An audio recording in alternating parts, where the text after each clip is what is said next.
The Horrible Gamers podcast may contain content not suitable for all ages. Listener discretion is advised.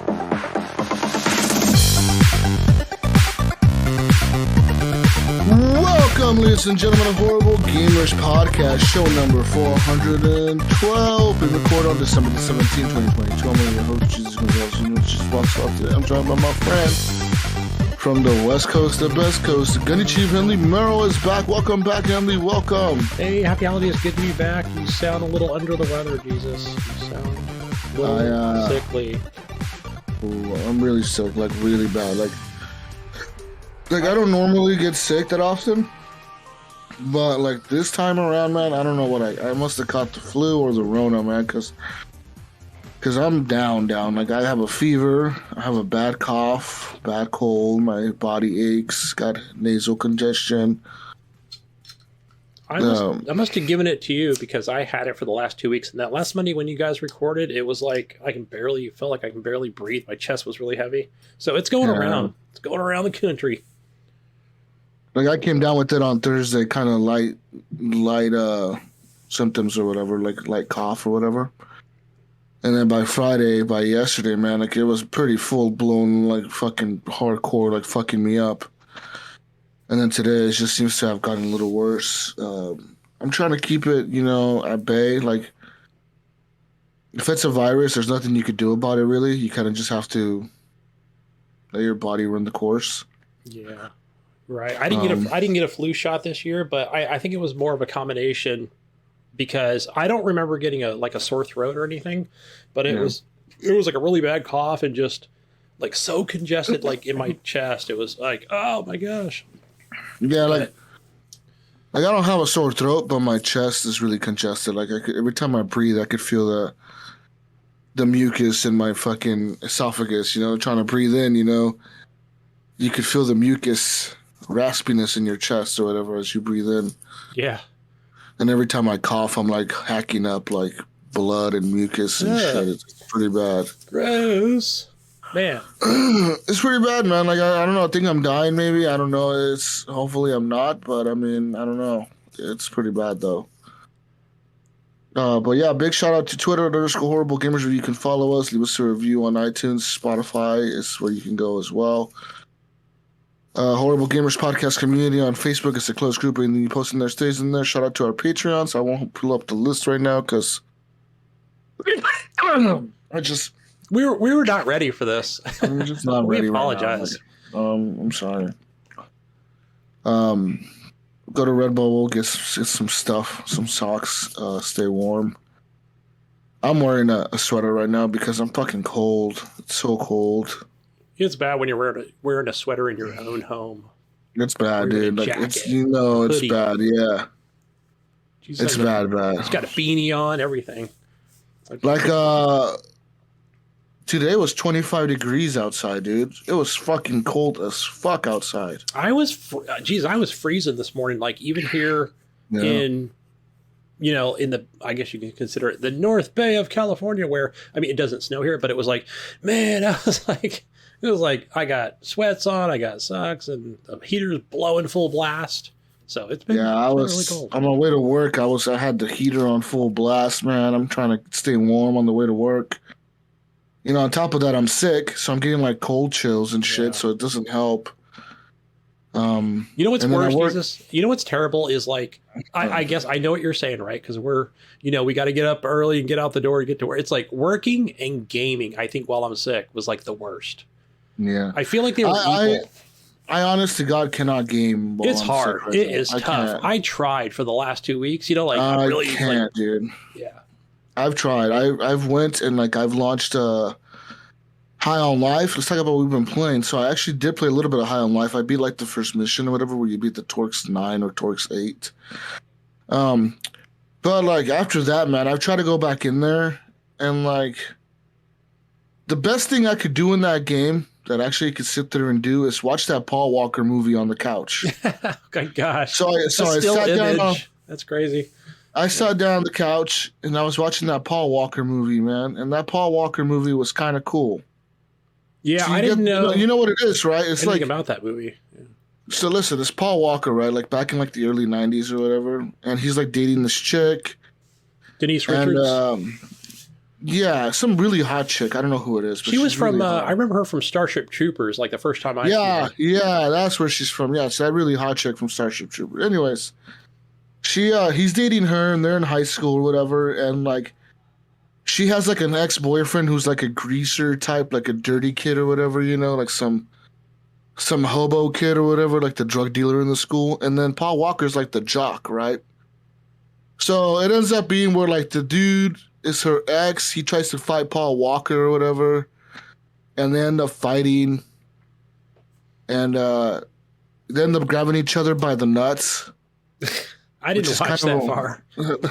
Yeah, they end up grabbing each other by the nuts, and like the cops are like, "What the fuck's going on here?" You know, and like, anyways, ends up being that night. Paul Walker ends up going to the girl's house because she calls him over or whatever. So he sneaks into her house. He's about to hook up with this chick, right? They're all making out and shit. And this gang of dudes from the other dude's friends or whatever show up to this girl's house. Somehow they knew Paul Walker was there, so they walk in there and they're like, "Hey, we're gonna go get that motherfucker." And they just walk in, and Paul Walker jumps out the window and he's like running down the street or whatever. And yeah, I'm pretty sure like the whole gist of it is You were into that movie. Listen, Paul Walker gets beat up, Gunny, okay? He gets beat up like really bad by these guys, right? They almost like kill him, right? Like they fucking, like there's a bunch of them, so they whip his ass. They beat him with like a baseball bat, Gunny, all right? Poor Paul Walker, Damn. you know? And they end up taking Paul Walker to the hospital, and I think he's like dead or whatever, or like almost dying, so they have to transfer his brain. And they like transfer his brain to like a T-Rex. No shit. Are you serious? Are you messing with me right now? It doesn't look like that's the way this movie's gonna play out. They transfer his brain to the T-Rex, bro. I'm pretty sure that's how it goes. This is a cornball B movie. I can see that already, just from the opening credits. I'm just saying, bro, like I don't know. I'm pretty sure they transfer his brain to a T-Rex. Okay? And like he's now inside a T-Rex. So yeah. Okay. I can't wait to see like the special effects on that. But I only made it as far as when they walk out together after she's dancing. I'm like, yeah, I'm going to go play the game. But my wife's more of that B movie watcher type, you know, thing. So it's about as far as I made it. I can watch Starship Troopers again. That's for sure. Apparently this movie got re-released in 2019 as the gore version. And that one got 100% rating on Rotten Tomatoes. How much? What was the rating? 100%. Like Damn. across 7 reviews gave it 100% rating. Wow. Yeah. Welcome, Mayo. What about you? Are you into the B movie, the Cornballs? Oh, no. No, me neither. What are you talking about, bud? Yeah, no. That's more for my wife and my mother. She would watch those all the time. I've always been the gamer, you know? Right.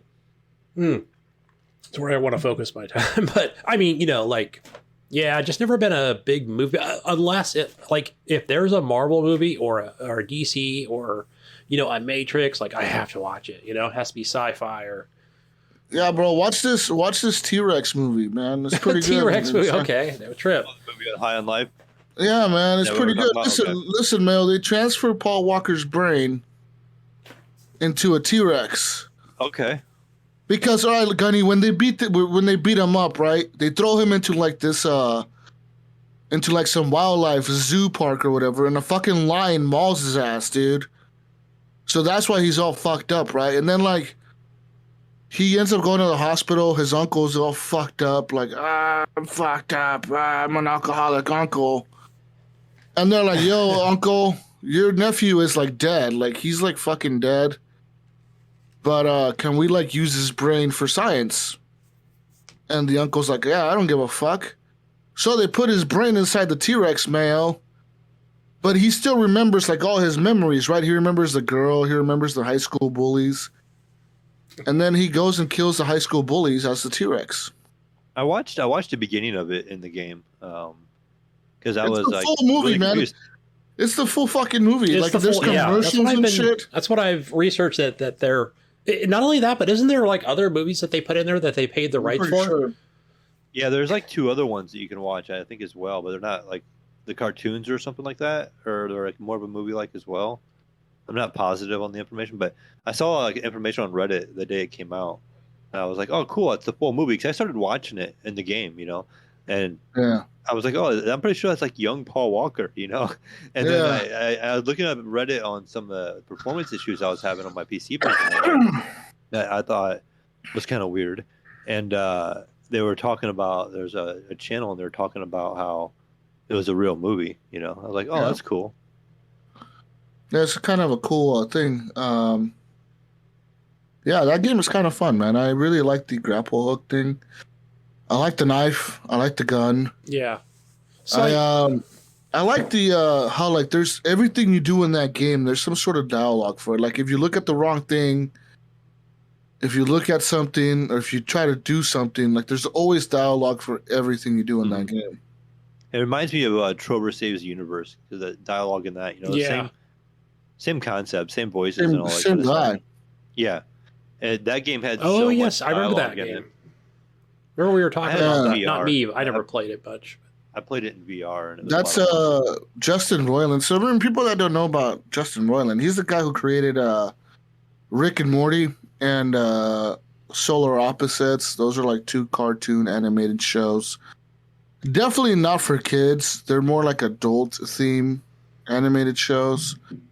But like the voices that Justin Roiland does always sound the same to me. Like playing this game, I can Yeah. hear like Morty. Oh yeah, for sure. I mean, Morty Morty's is there. the gun. Morty is the gun.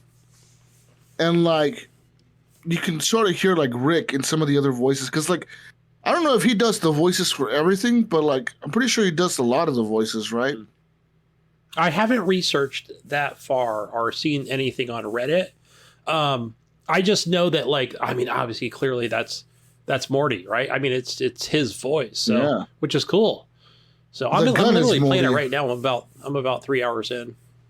Yeah, I really like that game. And then I like how I ran into the construction workers on like the second level, What are they like? That- Teenage that's it. Mutant Ninja That's Turtles? right where- What's going right where on I there with stopped. tits?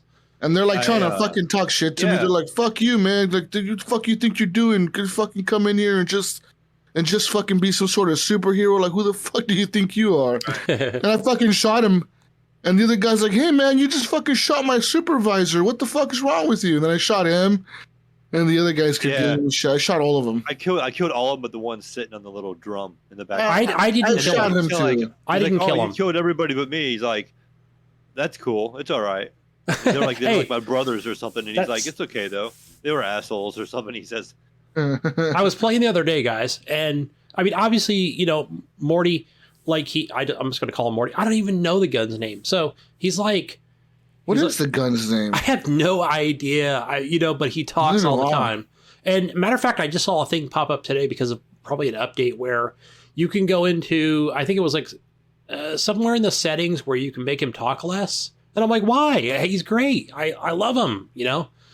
He's funny. So, because really, you don't have a voice. The gun has a voice. The knife has a voice. But I was texting you guys about this. What was it, Friday? Because I was really thinking about it at work, just how funny it was. Where, you go down to the slums. There's I guess you can call him a kid, right? Where he's like pushing you back. Like you can't seem to really get past him, even if you do get past him, right? Where he's more of a punk, right? He's like a young punk.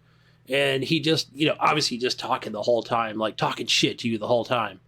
And I'm like, all right, I'm playing this kind of like passive where I'm not really like wanting to kill everybody. I just really want to hear what everybody says as long as I possibly can, right? Unless you run into a real enemy. So he's like just talking all this shit, right? And there's a guy to the left. I don't even know what the hell he's about. But so eventually I'm like, okay, I pulled the right trigger once. And Morty, I'll just call him Morty, the gun. He's like, what are you doing? Why are we really going to kill a kid right now? Is this really going to happen? Like just that total like Rick and Morty vibe, And I'm like, oh, maybe I shouldn't do this. Is there something I'm supposed to be doing? I'm thinking, right? And then these like drones come out, so I have to shoot them. And I'm like, you know what? Fuck it. Fuck this kid, right? He's going to die. I got to get past him. He can kiss my ass. And then you shoot him and Morty's like, oh my God, you really just killed a kid. We really just did that. There goes our ESRB rating. I'm just like, I'm laughing at this point. Right. And I'm thinking like, well, wait, maybe he's not really. No, he's dead. He's dead. I killed him. Literally, guys, like not even like 20 feet ahead on the left, there's a woman alien because everybody's an alien, right? Up on the left, there's an alien lady there, and she's like, yeah, my kid, he died today. And I'm like, and you're like, and Morty's like, really? What happened? You know, like it was just you, right? Like you literally just did it. Yeah. And then I think you could admit it, which is funny, right? You could say, yeah, that was me. I'm sorry. Really apologize for that. You know, like it didn't mean it to happen. And then she goes into this whole thing about, the mother goes into this whole thing about, well, you know what? He's really like 30 years old. So, you know, but technically in our, you know, species or whatever, it's like, he's kind of still an adolescent. But you know what? I told my boy, I said, look, you know, if you're going to talk shit and be a punk, right? Some psychopathic, gun-toting person is going to come along and shoot you in the face, right? So, and then she goes on, she's like, good on you, person, you know, you psycho, right? Like, I'm happy for you. It's just regular murder. Like, yeah, she's like, I'm proud of you or something, you know, good on you. Like regular murder, not kid murder or something like that. Yeah. The gun's name is Kenny. Okay. And she's just like, congratulations, right? Like, and then it's like try to make you feel less shitty or whatever. Like, and you know what the cool thing about the game is? You can just keep going, right? You don't have to listen to her, you know, or anybody else. Well, outside of like, you know, proper game dialogue. But I was like, no, I got to hear this, right? And she just like, don't feel bad about it. You know, he deserved it. And, you know, it's just hilarious. But yeah, I mean, and then there are some. This game is on Game Pass. I know, like, me too. Just because it's the easy access to all the kids. You know, like all the parents that probably aren't paying attention to their kids and what they're playing. Yeah. It's just on there for every kid that has Game Pass. You know, there's probably some 6-year-olds out there going, look at this game. It's cute. Right. It's got a talking gun. And it's got cute cartoonish aliens like Rick and Morty, you know? Why is it saying rip out your anal cavity or widen your anal cavity, Mom? You know? Yeah. That knife, the knife is so hilarious in there. The knife is scene. Yeah, the knife cracks me up where, especially when you first pick it up and the knife's like, where's so-and-so? And you're like, I think she's upstairs, right? Or something, or she's not here in the slums. And then he's like, cause I'm going to fucking decapitate her when I see her next. And then of course, Kenny's over there. Kenny the gun's like, whoa, dude, hold on. Wait, we're just not going to start murdering people again. You know, like just try to reason with the knife. It's funny, you know, and you're holding both in your hand. To stab yourself. He's like, stick me in your gut and turn me sideways or something. Yeah. Like, yeah, I think it's good. Like, I don't find it annoying. I have no desire to like really like, you know, tone down the dialogue in this game because it's not like he's constantly talking. So unless you are annoyed by that, you probably, you know what? I'm going to say that right now, guys. Don't play this game, okay? If you're annoyed by the dialogue, don't play it. It's not for you. Yeah. But, so I'm just going to fast forward, guys, to where I'm at right now when we were texting about just before the podcast where I'm like, you know, you go to this village and I think I'm at, where am I right now, guys? I'm at where I'm going to kill Krubus. So I think it's like our second bounty because that's what you are, guys. In this game, you're playing as this bounty hunter because you've been teleported to this alien planet to basically escape, you know, Earth because it's under invasion. So but yeah, I ran into the Care Bears. That's how old I am, guys, because I knew immediately when I ran into this bear that was like, yeah, our village has been taken over. We've been enslaved and, you know, we've been working in the mines. And I'm like, is that a fucking Care Bear? You know, from the 1980s or whatever. Sure enough, you know, it's a homage to the Care Bears. So I even had to Google it because I'm like, wait, maybe it's past my generation, you know, in my adulthood. But nope, it was from when I was a kid. So kind of cool. A lot of great, you know, retro video game stuff and movies and TV shows. So lots of that going on in here. As far as like combat goes, yeah, great. Really enjoying it. You know, you can evade by pressing B on the controller, or I wonder if this game is a better controller game than a mouse and keyboard game. I don't know. I tried it on both. So I played this on my PC at first, and then I actually went ahead and installed it on the Xbox One X, and it controlled fine. Even though I'm really bad with the controller, so it seemed to control fine and everything. It seemed natural, but it felt really good on the PC. So I feel like I'd rather just play it there. But the biggest thing I noticed on the One X Xbox side, it's got that old hobo hard drive in it. So how's the loading times? Yeah, so when you would go to a new area, that one time, Jesus, the level you were talking about with the construction workers, whatever, I was kind of going over to an area that I just gotten a key to the one that's like a mining guy or something like that, and he was like, "Oh yeah, the town's over there." I went off to the right, and it was like went to load in a section, and the game just like kind of froze, and it kept just saying loading, and then it would kind of play like almost like a warp kind of screen, like it was warping into like an area or something, and it would just like pause and then play and then pause and then play, and it kept saying loading at the bottom, and then it would finally load up and play, and it played fine after that. I remember that, Mayo. I remember that from playing, not this game particularly, but playing on the Xbox One X. It would do that kind of that same thing with Assassin's Creed. I can't remember the name of the game, but it was one of the latest games on there. Like Origin, maybe? It wasn't an Origin. What was the newest one that Odyssey was after that? Right when I upgraded to the Series S. So it would kind of do that same thing. Valhalla? Thank you. Valhalla would do that same thing. And that's when I upgraded to the newest series of consoles. So you just really noticed that the load time is so bad on that old Xbox. When I fire up the game on there, like it's just taking forever to load. Yeah, speaking of that, I had this game installed on my regular, like 2 terabyte, like regular hard drive. And I tried to move it to my NVMe, and like Xbox makes it so hard. Windows itself, I don't know what it is, makes it impossible to change your games to a new hard drive. It doesn't let you at all. And after searching like for hours upon hours upon hours on how to do it, I ended up having to format my NVMe. Once I formatted it, then it would let me change all my games over to the NVMe. Which I don't really mind that I had to format it, because all I have on the NVMe is games, right? So like I have like Call of Duty on there, I have Battlefield on there, I have most of my Steam library, and like a few other games from like Origin and shit, and Xbox or whatever now. But like I didn't have a lot of stuff on there, and all I did was launch Steam right away and re-download Call of Duty and all that shit. So, but yeah, it sucked having to reformat my drive. Like, can you imagine if you had files on there or whatever, like shit like that? Like, you'd lose it all, dude. Yeah, you just don't switch, I guess, at that point, And like, they make it really hard to do it. Like, they make it like for some reason, the computer tells me that I'm not the admin of this computer. I'm like, how the fuck am I not the admin? I'm the only user.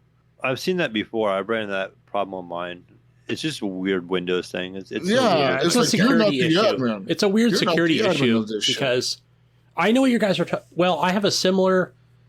No, not a similar issue, but okay, Mayo, you gave me that F drive. Remember that about what, year and a half ago? And that thing works great. Yeah. It's a hard drive. How much is it? Was it 1 terabyte, 2 terabytes?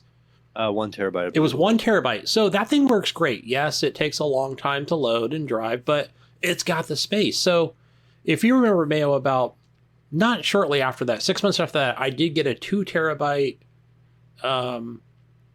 drive, internal.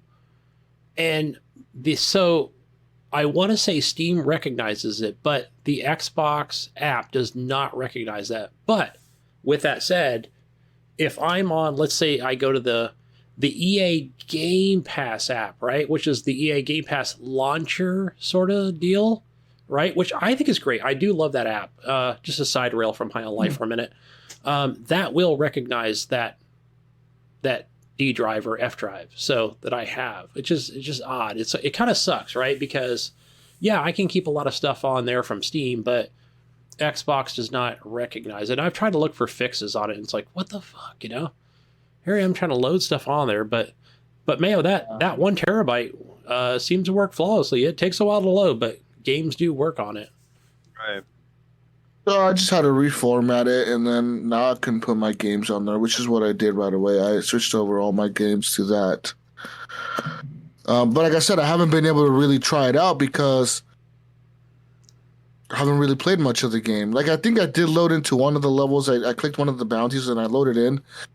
And, like, there wasn't even a load screen, Gunny. Like, it just, like, it went into the teleporter. And then it, like, blinked out and then I was in the level. Like, yeah. It was pretty fucking fast. It did freeze on me today. So for our listeners out there, I'm playing on the Xbox Series S and playing with a controller. And it did. I've been playing this for like at least a week now. So it did freeze on me when I tried to get out of the slums, but which it's not supposed to. It was not a teleport, but it felt like I was like, oh, I'm being teleported. Nope.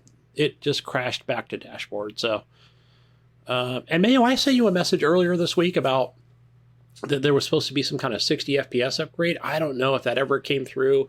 Was that just for the Series X or the Series S versions of the games? But I don't know. I feel like it looks 60 frames according to my eyeballs, but yeah, it probably does look like 60 frames on the PC. It kind of bothered me, like when I panned the camera around, it looked really kind of stuttery and kind of jittery, and that's what led me to putting it on the Xbox to actually see if it did the same thing on there, and it did.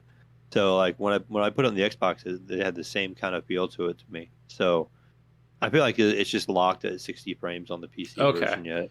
You never know, because I believe it's out on everything: PS4, PlayStation 5, Xbox, the new consoles, the old One X, the PC on Steam. So yeah.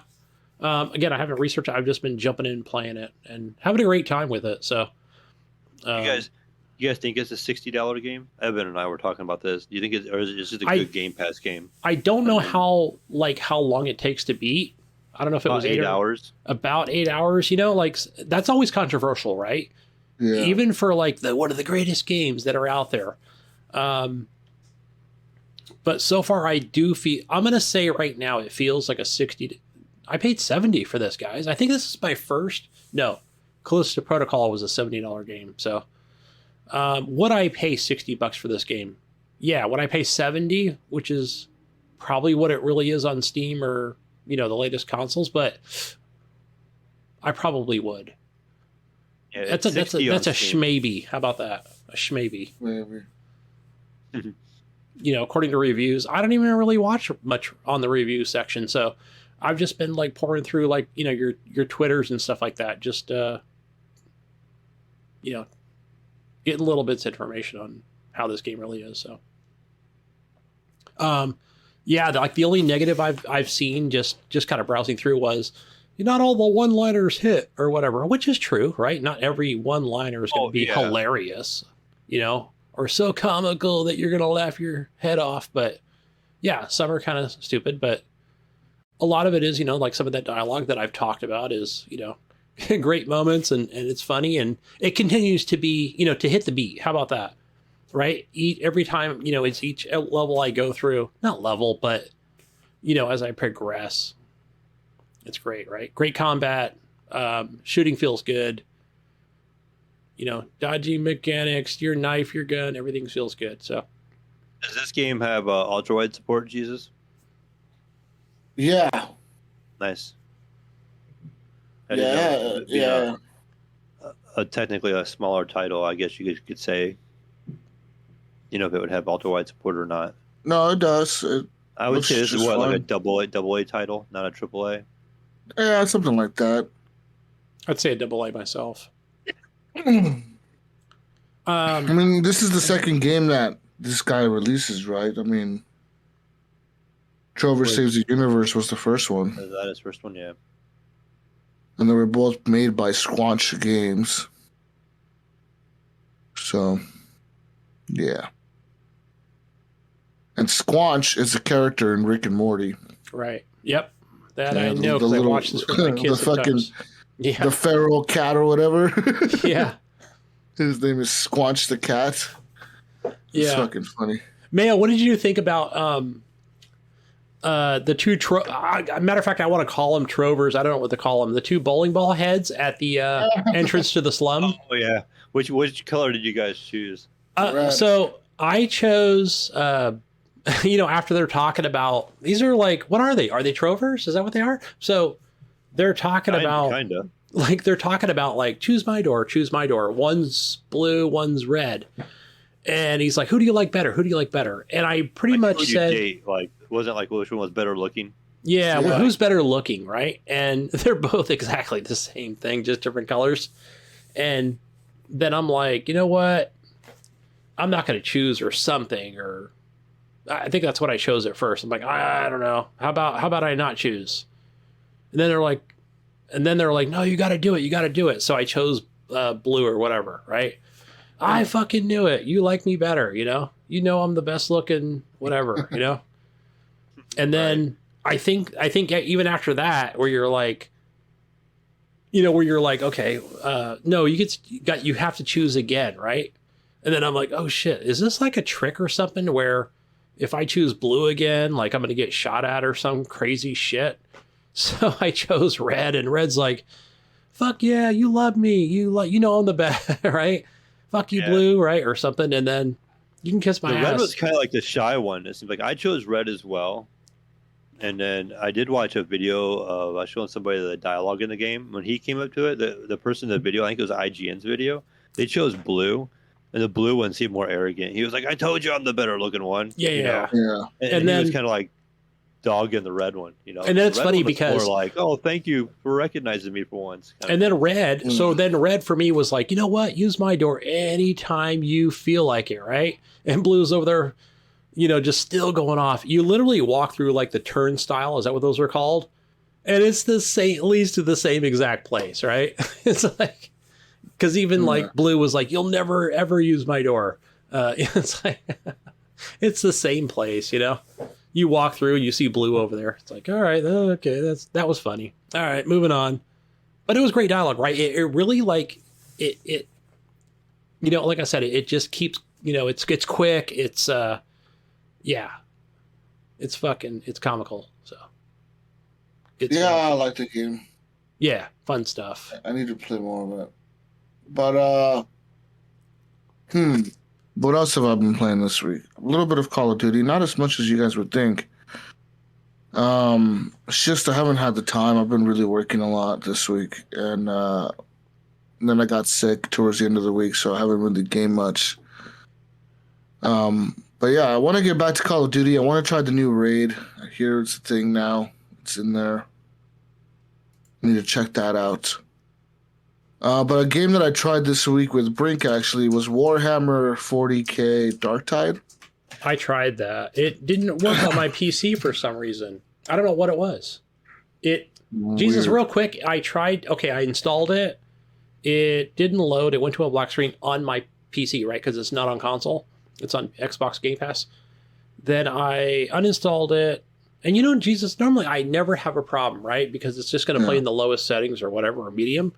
Installed it again. I got to the hub world, and then it said something about connection issue when I finally got to where I needed to go. And I was like, wait, did I get kicked out of a match? What happened?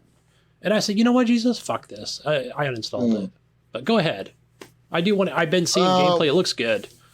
Warhammer Darktide is pretty much, think of any game like Left 4 Dead, Back 4 Blood, World War Z. It's a 4-player co-op game where you go in and do missions. And now the missions all have different objectives. Sometimes it's like scan these computers for data, release this thing or whatever, or like... It's got a little Destiny 1 in there.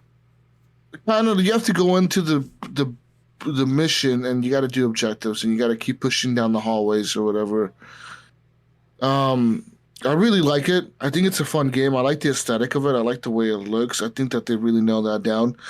The one downside to it is the performance that I was having with it. It was really terrible. I mean, even when I fixed my computer, because at first my RAM was all fucked up, so like I was getting like really shitty frame rates. Then I fixed that, but even then I was hopping around from like 130 frames down to like 70 down up to 90, then back up to 130. And it wasn't consistent. It was like constantly flowing up and down between those frame rates. And I don't know about you guys, but me personally, when I'm playing a game and it's doing that constantly, it makes me pissed off because it reduces my experience in the game. Like I feel like it's slowing me down when it's hopping around those frame rates. I don't know what it is, man. What if it's 70 to 90? Is that It's not as bad, but like when it's dropping down, it's the worst, right? When you're playing. Right. And it's going from 130 to 90, you will notice that people were like, well, it's still above 60. Well, yeah, it is, but you're going to notice 130 to 90. Like, you're just going to notice. Going from 60 to 30. You know, if you're used to 60 and it drops to 30, you know, you're like, oh, what's this? You know, like. Yeah, so you're like, what the fuck? And that's kind of what happened to me with that game. It was pissing me off. But I really like the game, Mayo. I like the aesthetic. I like the world that I'm in. The characters are kind of cool. The hub world's kind of cool. I haven't unlocked everything in the hub world because I haven't played much of it. Right. But I want to really play this game and go back in there and try it again. I know that recently it got 2 new patches this week. Maybe I'll try it again. I know there's a content update for it this week, actually. There was a new trailer that dropped for some new content. That's pretty fast. It's good to see that they're dropping content for it already. But yeah, hopefully the performance is better with this new update and they get that shit fixed. But Warhammer 40k Dark Tide, it's a pretty cool game, man. It's like a shooter.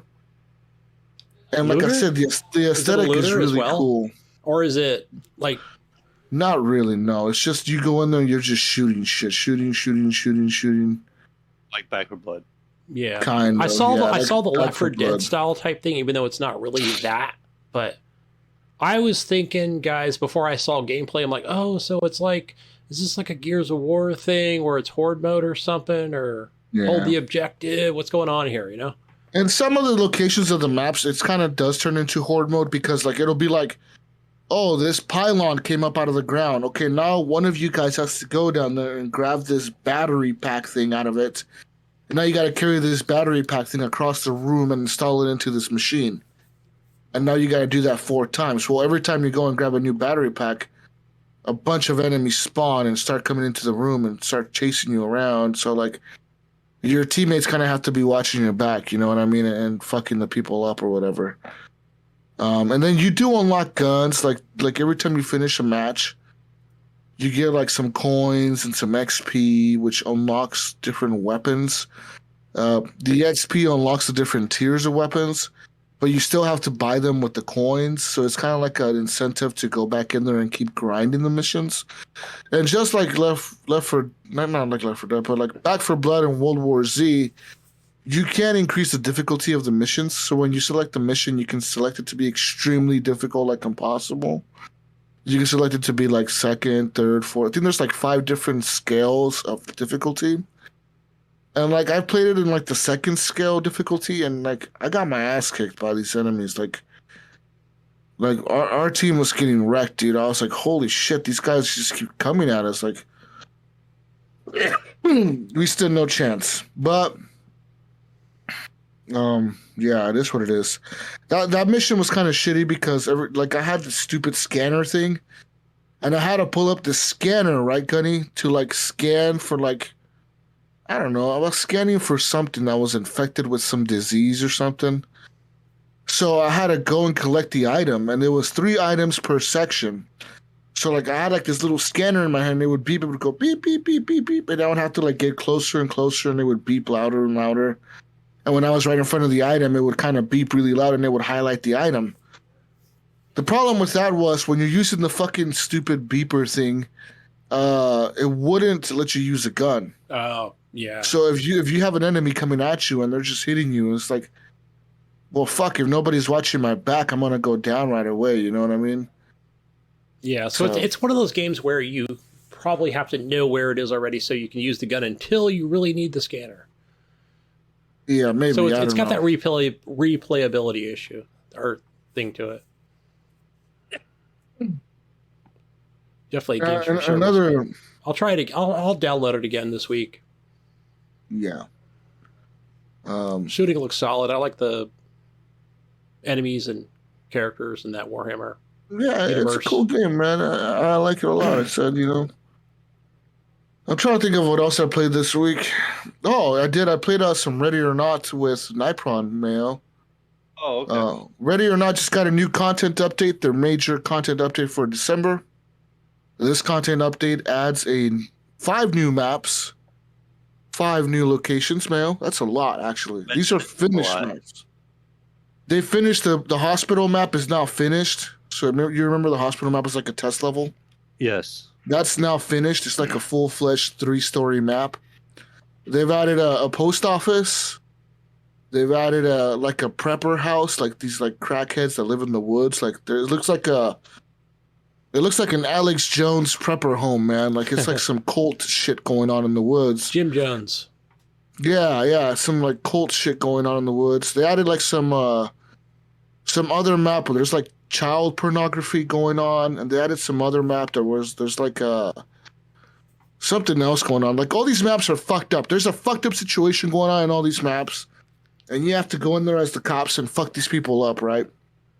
And so playing it, the post office map is kind of cool, Mayo. It's just like a big ass post office, and then like you get to go to the back of the post office, and there's like packages and conveyor belts and like fucking bad guys everywhere, like a bunch of hiding spots for them. There's a parking lot in the back of the building. There's people hiding everywhere in offices and shit. The prepper house one was kind of weird because that one only has like the mode which like barricaded suspects, but there's only two people in that house. Really? Yeah.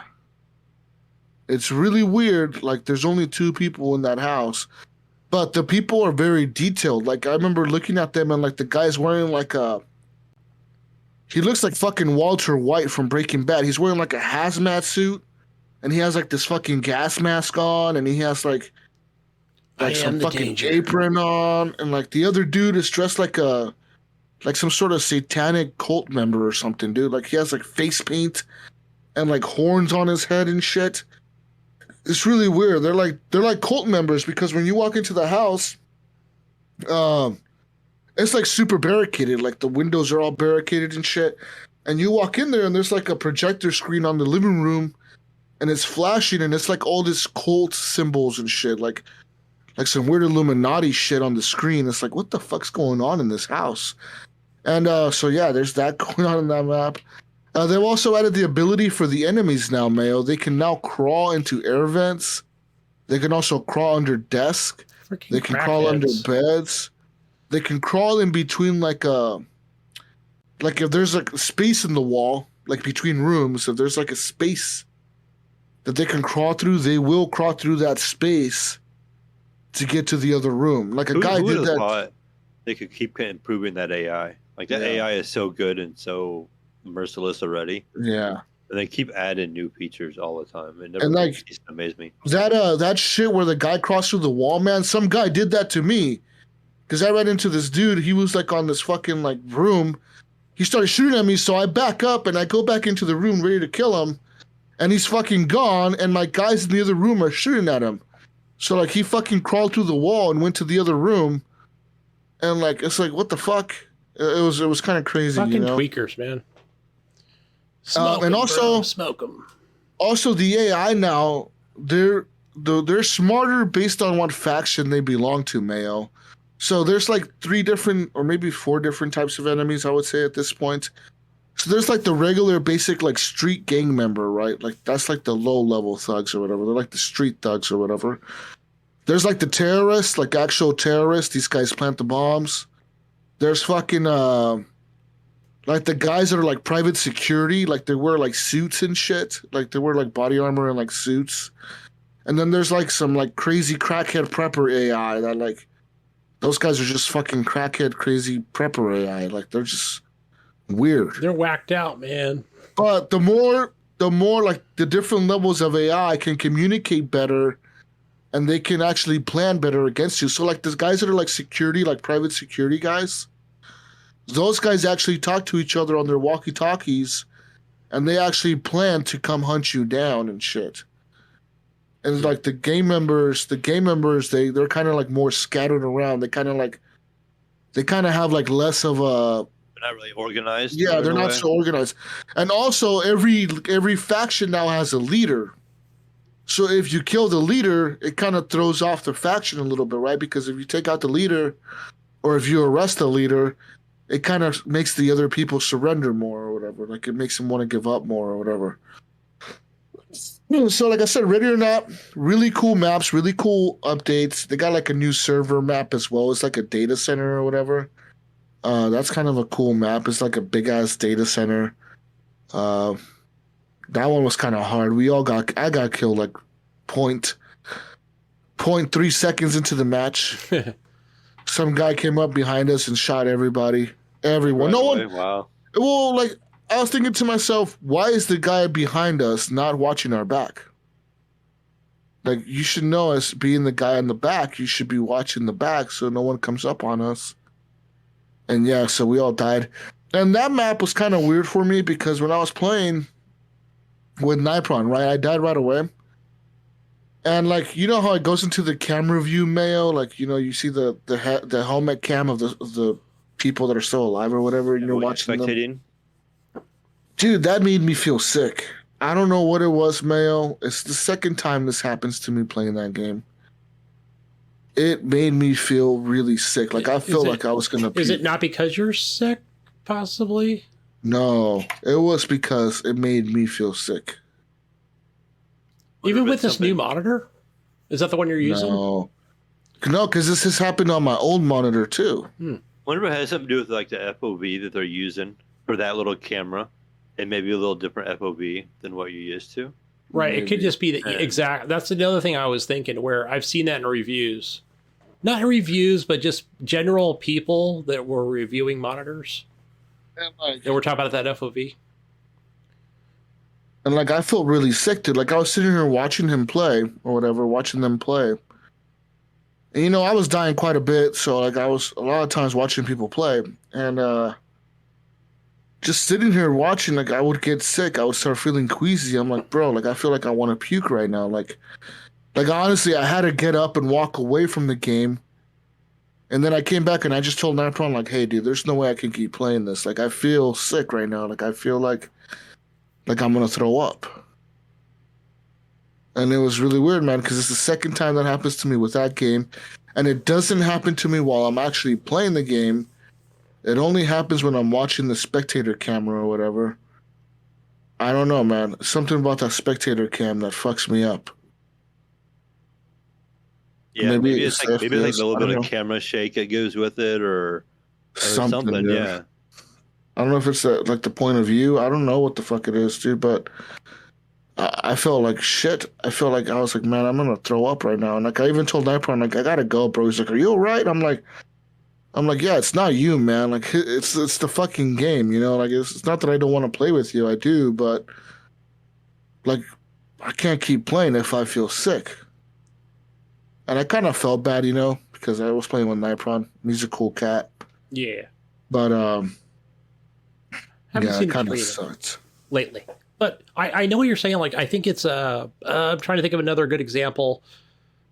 Mayo, what's that game that you and my son plays it all the time? Not 7 Days to Die, but it has the fucking whatever it is. It's like okay. So you know how when the whole screen moves a little bit when it moves around, you know, when you're watching spectator mode. Ooh, I don't like that. Right. That just gets me every time. For some reason. And maybe there's a setting I can go in there and change that can fix this issue for me. I just haven't really looked into it.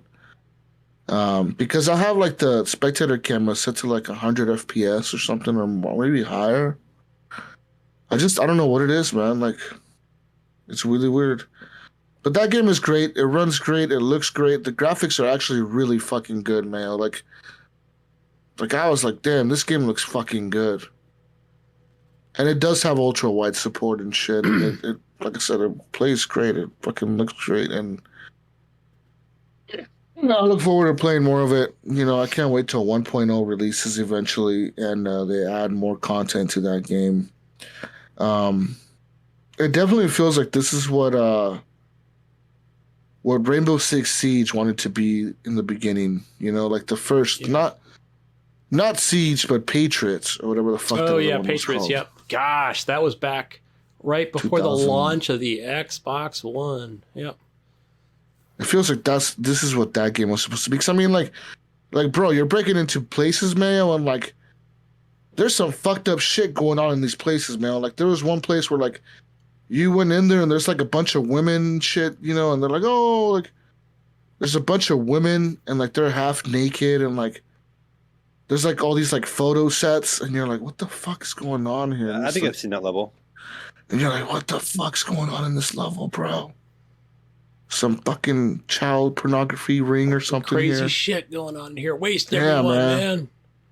So yeah, you shoot everyone. No mercy. Yeah. You sick fucks. You're gonna die. Kill them all. Yeah. But yeah, shout out to Nightbomb for having me play Ready or Not with him. I'm waiting for it to go And, on sale. I've been looking at it. I don't like it when it's like 12% off. I'm like 12's not enough, man. You need to go 30. that game 30% is off. good though. Yeah.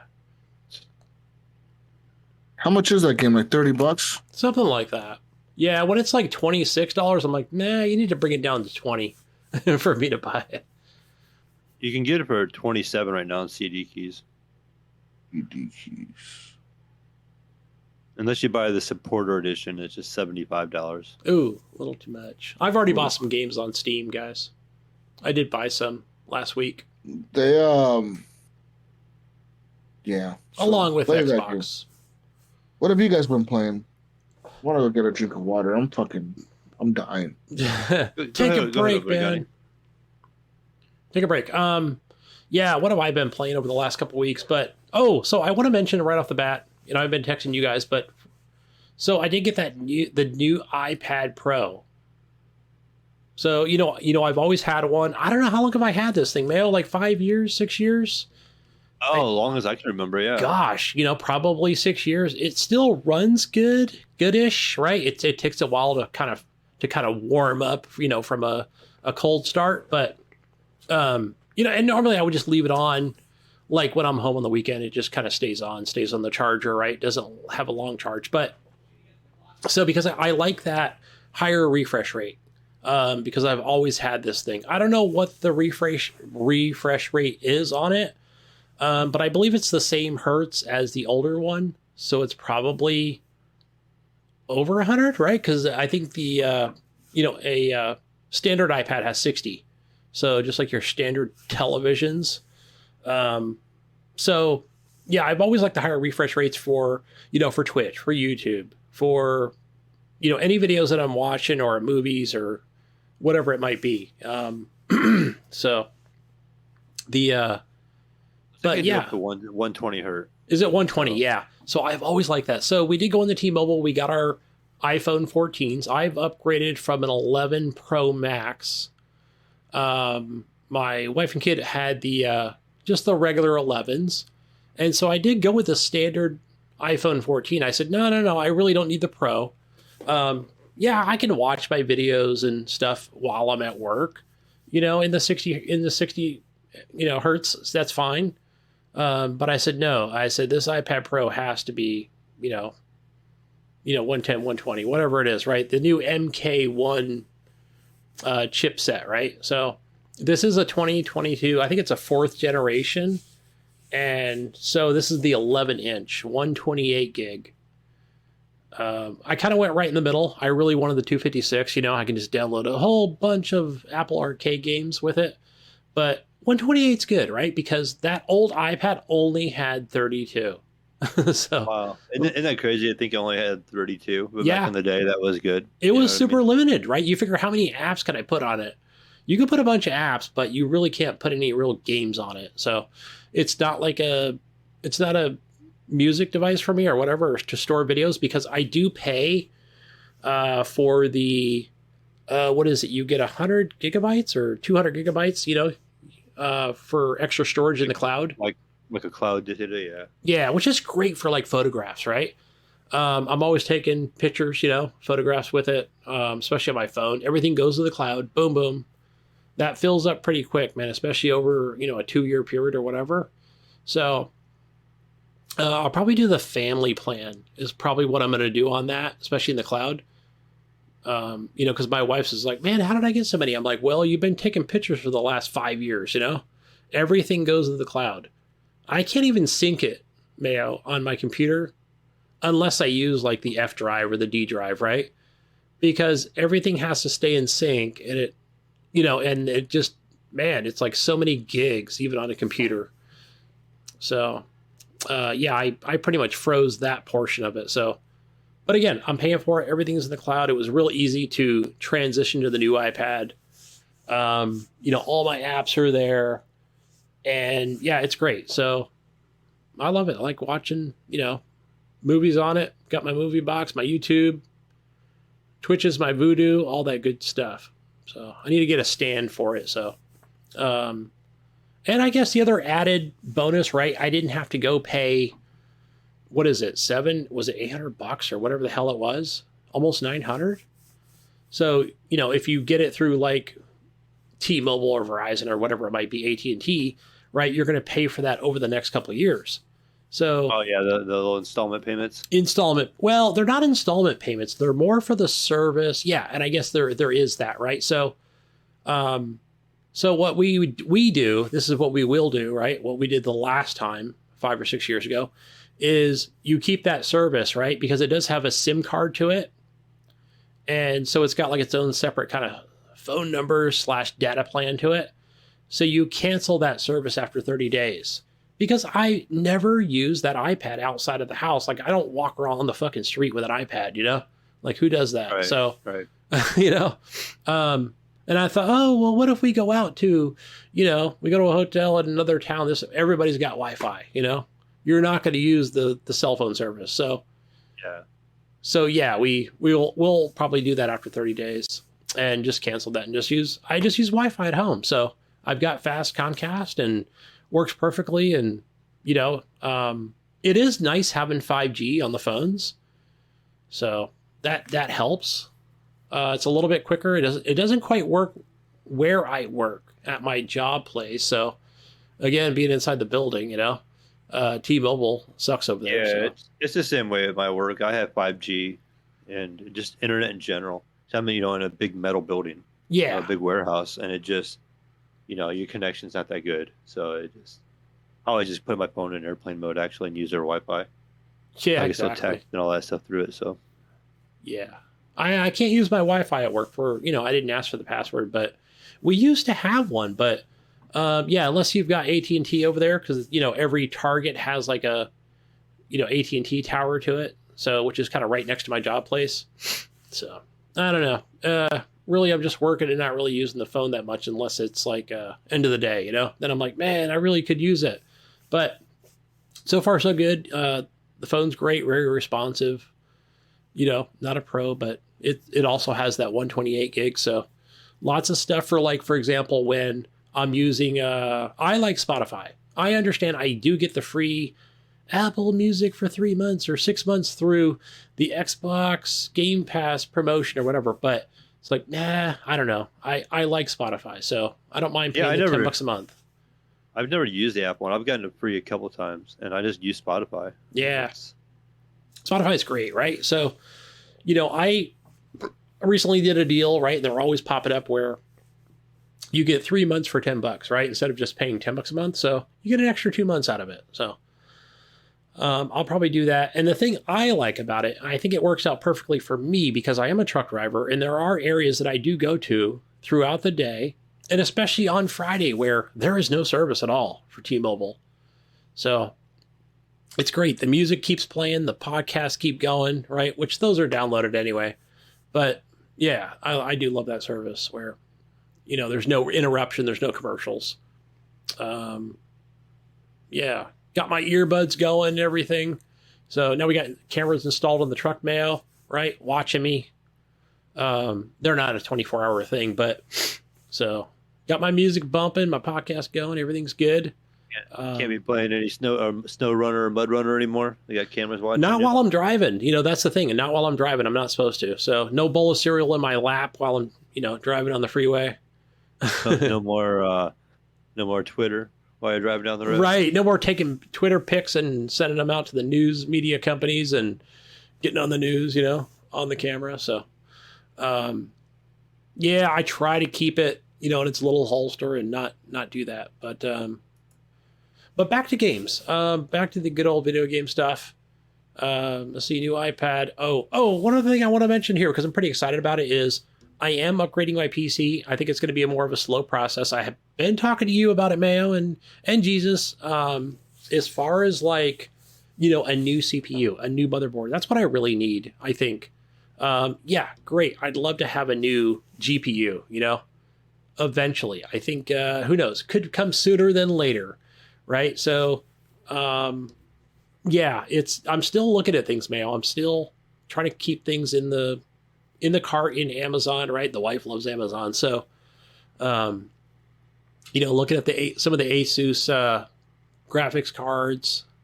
So nothing specific right now, right, to talk about on the podcast as far as like, this is the one I'm getting.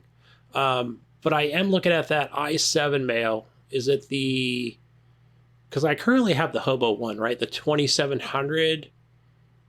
And you had like the 7700, didn't you? Is it? Let me see here real quick, because I thought you had like the old i7 7700, and it's just getting old. It is. It's only 4 gigahertz, right? So this is the 6700. Okay. So yeah, what are we talking? Like 8 cores, 6 cores? Another reason why probably that Warhammer game didn't work, right? So it's on its last leg. It's there where I can't even play Game Pass games. 13th gen now, so you're talking 12 or like 7th gen, yeah. So yeah, I'm going to get the new i7. I'm going to get the new motherboard, right? So those are kind of the two standard things that I really want. And I figured, you know what, if anything, going forward, and I don't have the new GPU, I can still plug my current 1070 Ti into this thing and it would work. So I figured like, hey, I'm a leg up, and it's still the same socket, right? I think it's the LGA. It's probably a little different. I think your old 6700 was on a I can't remember the socket name, but I think they've changed a couple years ago. Intel likes to change their sockets, where A and B like to leave the same on there, and you can kind of swap out your CPUs pretty easily on an A and B motherboard.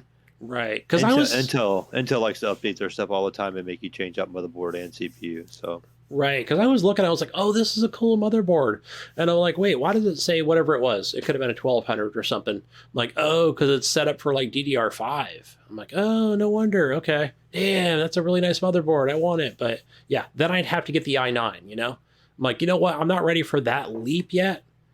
I'm still like, going into that 5 hertz, 5.4 hertz, on that Intel chip. So yeah, it's like, ouch, like, do I really want to pay $900 for this and $1,200 for that? So, I am looking at a really good motherboard. So, also looking at some of that Corsair, 850 watt power supply. So, man, that'd be a nice boost. I don't even know what I have in here. It's probably like 300 or something. So yeah, excited for a nice PC upgrade. And one other thing, guys, I've also been looking at, this is another possibility as to, again, I got the Series S. So I'm looking at getting the Series X, Mayo. And so I'll probably do that through Target, and that is the all access. So that's what, $35 a month, for your Game Pass Ultimate plus, the Series X. So look at that. Verizon has that offer as well. I thought about maybe even picking that up. It's like $35 a month, and you get Game Pass with it for 2 years, a Game Pass Ultimate and the console. Yeah. So you can get it at GameStop. Walmart, I think, does it. So Best Buy definitely does it. So yeah, definitely. I think it seems like a good deal. So, yeah, look at it. All those things for the holidays. So not all going to happen at once, but speaking of games here, guys, Callisto Protocol, I've been dabbling in it. I don't know.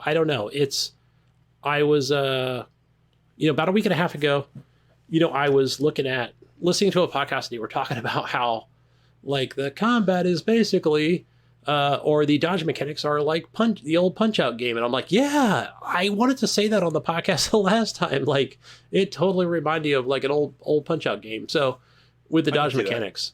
And I just don't like it. It's not for me. I know I'm going to play the game again, but how much I have no idea. So not having a great time with those dodge mechanics. So the old freeze gun or, where you can pick an enemy up and, throw them into something is kind of cool. But I don't know. I'm going to try and muddle my way through this game as much as possible. So yeah, I mean, it's an expensive game. So yeah, I paid $70 for this game and I'm like, man, I really feel like, I kind of regret that purchase in some ways. So, but other than that, I mean, it looks good. I haven't had any freezing issues or crashes or anything like that. Again, not really far into it. But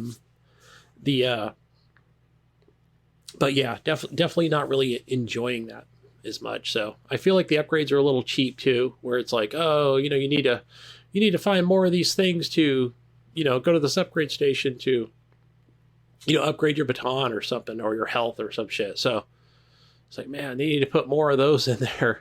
They're really fucking like, I don't know. They're just like frugal on that. So I don't like it, guys. I don't like it. What was that, Jesus? What game is this? Callisto Protocol. I was just saying how I don't like the dodge mechanics and you don't like it? No, but I do. No, there's something about it. I just don't care for it. So I don't like the dodge mechanics. It's not doing it for me. But I mean, obviously the melee, right? And then you do get a pistol, you get a weapon or whatever, but that you can upgrade, get an extra shot. You get 7 shots instead of 6 or whatever. Like, yeah, like, I don't know. How about give me 10 or something? I know as you go on more into the game, you can get an SMG or something and upgrade the baton even more. But again, that's just like an added shot on top of your melee. So, right? Hit the enemy 3 or 4 times like Punch Out. Again, get ready to evade, right? Because the punch is incoming. So, and I could have swore also that it talked about where it's a almost like a block, right? Where I'm like, didn't I unlock the block, but I maybe don't know how to use it? Where I come in for a block and I can kind of break his attack, an enemy attack, and then, continue to melee. But I don't know. Guys. I kind of gave up steam on this a little bit, but God of War, I haven't really played much of it, like I said, busy, sick, work, whatever. It's like, God, Henley, turn the PS5 on, play some more of that. So need to get it back into more God of War. So another game I played on Game Pass is called Ghost Lore. Have you guys seen this game? I think it's just on the PC. So Ghost Lore it's a 2D isometrical. It's like Diablo 2. If you remember the original Diablo 2. So Jesus, you might like this game, Ghost Lore. It is it's an East Punk RPG where you're fighting monsters from the Southeast Asian folklore. So it's you're just picking up all kinds of crap right after you're fighting these enemies. And wait, repeat that. Okay, so this is it's like Diablo, right? So isometrical, it's East Punk, right? Not West Punk, it's East Punk RPG, where you fight monsters from the Southeast Asian folklore. I want to say it's 64-bit style type game. Yeah, I'm going to go 64 on this one. Is it Ghost Song, Gunny? No, it's Ghost Lore. No, Ghost Lore. Huh? Yeah, so... I was trying to find it. Again, it's one of those things where you can pick up a million different items, take them back. Just like in Diablo 3, where you can create the portal, go back to the hub world, right? And then, and sell all that stuff. Yeah.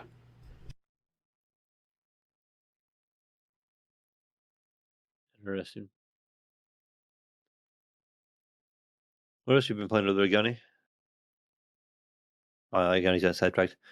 I guess I'll just jump in real quick. Gunny has a conversation going on over there. But Jesus, I got big news over here. Big news. Yeah. I know you can tell you're all excited over there. Yeah, big No, news. I've finally a lot of people ain't gonna know yet, but I ran across a PS5 finally in store, and I've been Ooh. able to pick up a PS5. So my game library, my backlog has jumped quite significantly. Um, yeah, so I started off how I ended up finding this thing. I was actually just shopping for one of my kids. I was looking at Best Buy on the website, and I was going through, and I'm like, I'm just gonna see if they have any PS5s. I always kind of check every time I'm on Best Buy's website. I type in PS5, and it shows a couple, and that's what it always has done. And it showed like God of War edition, so I'm like, I just click on it.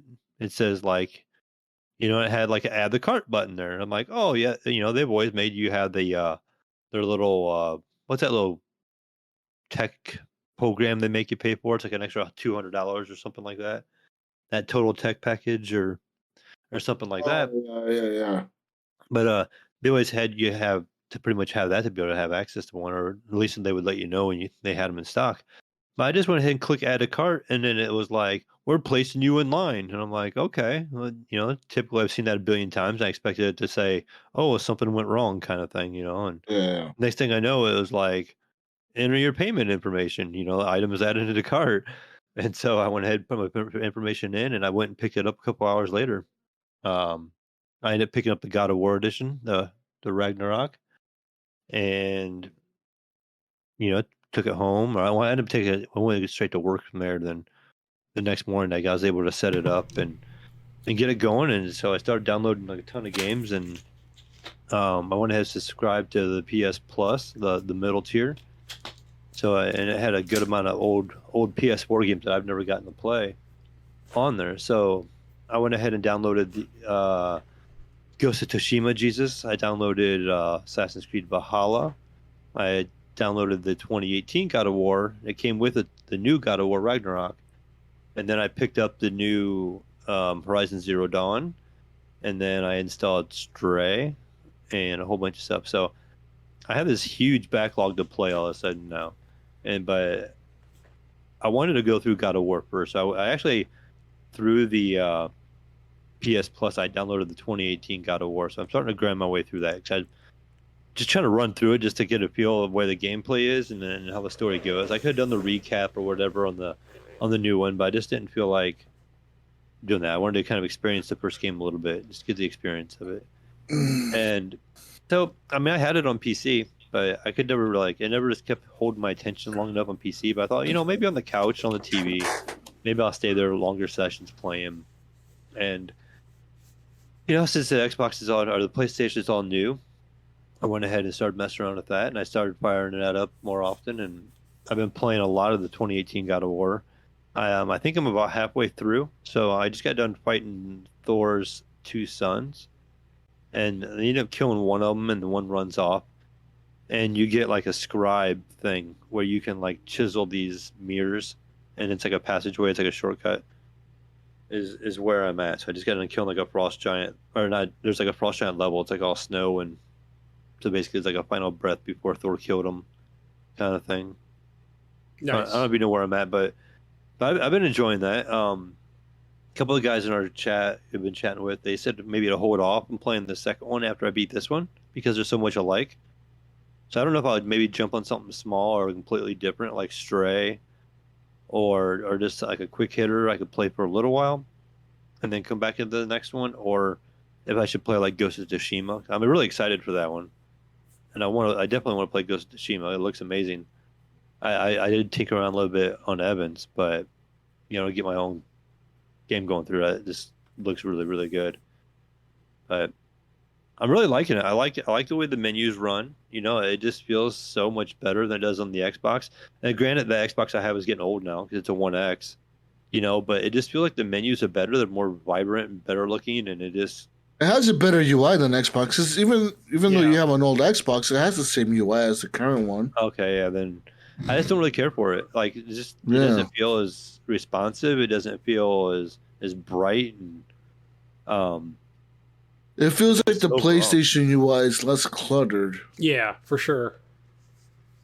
Like I it's pretty agree. simple. It's like, okay, we have media, we have our store, we have your library, your settings, and that's it. Where on Xbox, it's like, here's a fucking Game Pass tab. Here's the game tab. Here's your previous games. Here's your store. Here's your games with gold. Here's your fucking library. Like, it has a bunch of shit going. There's ads going on all the time too.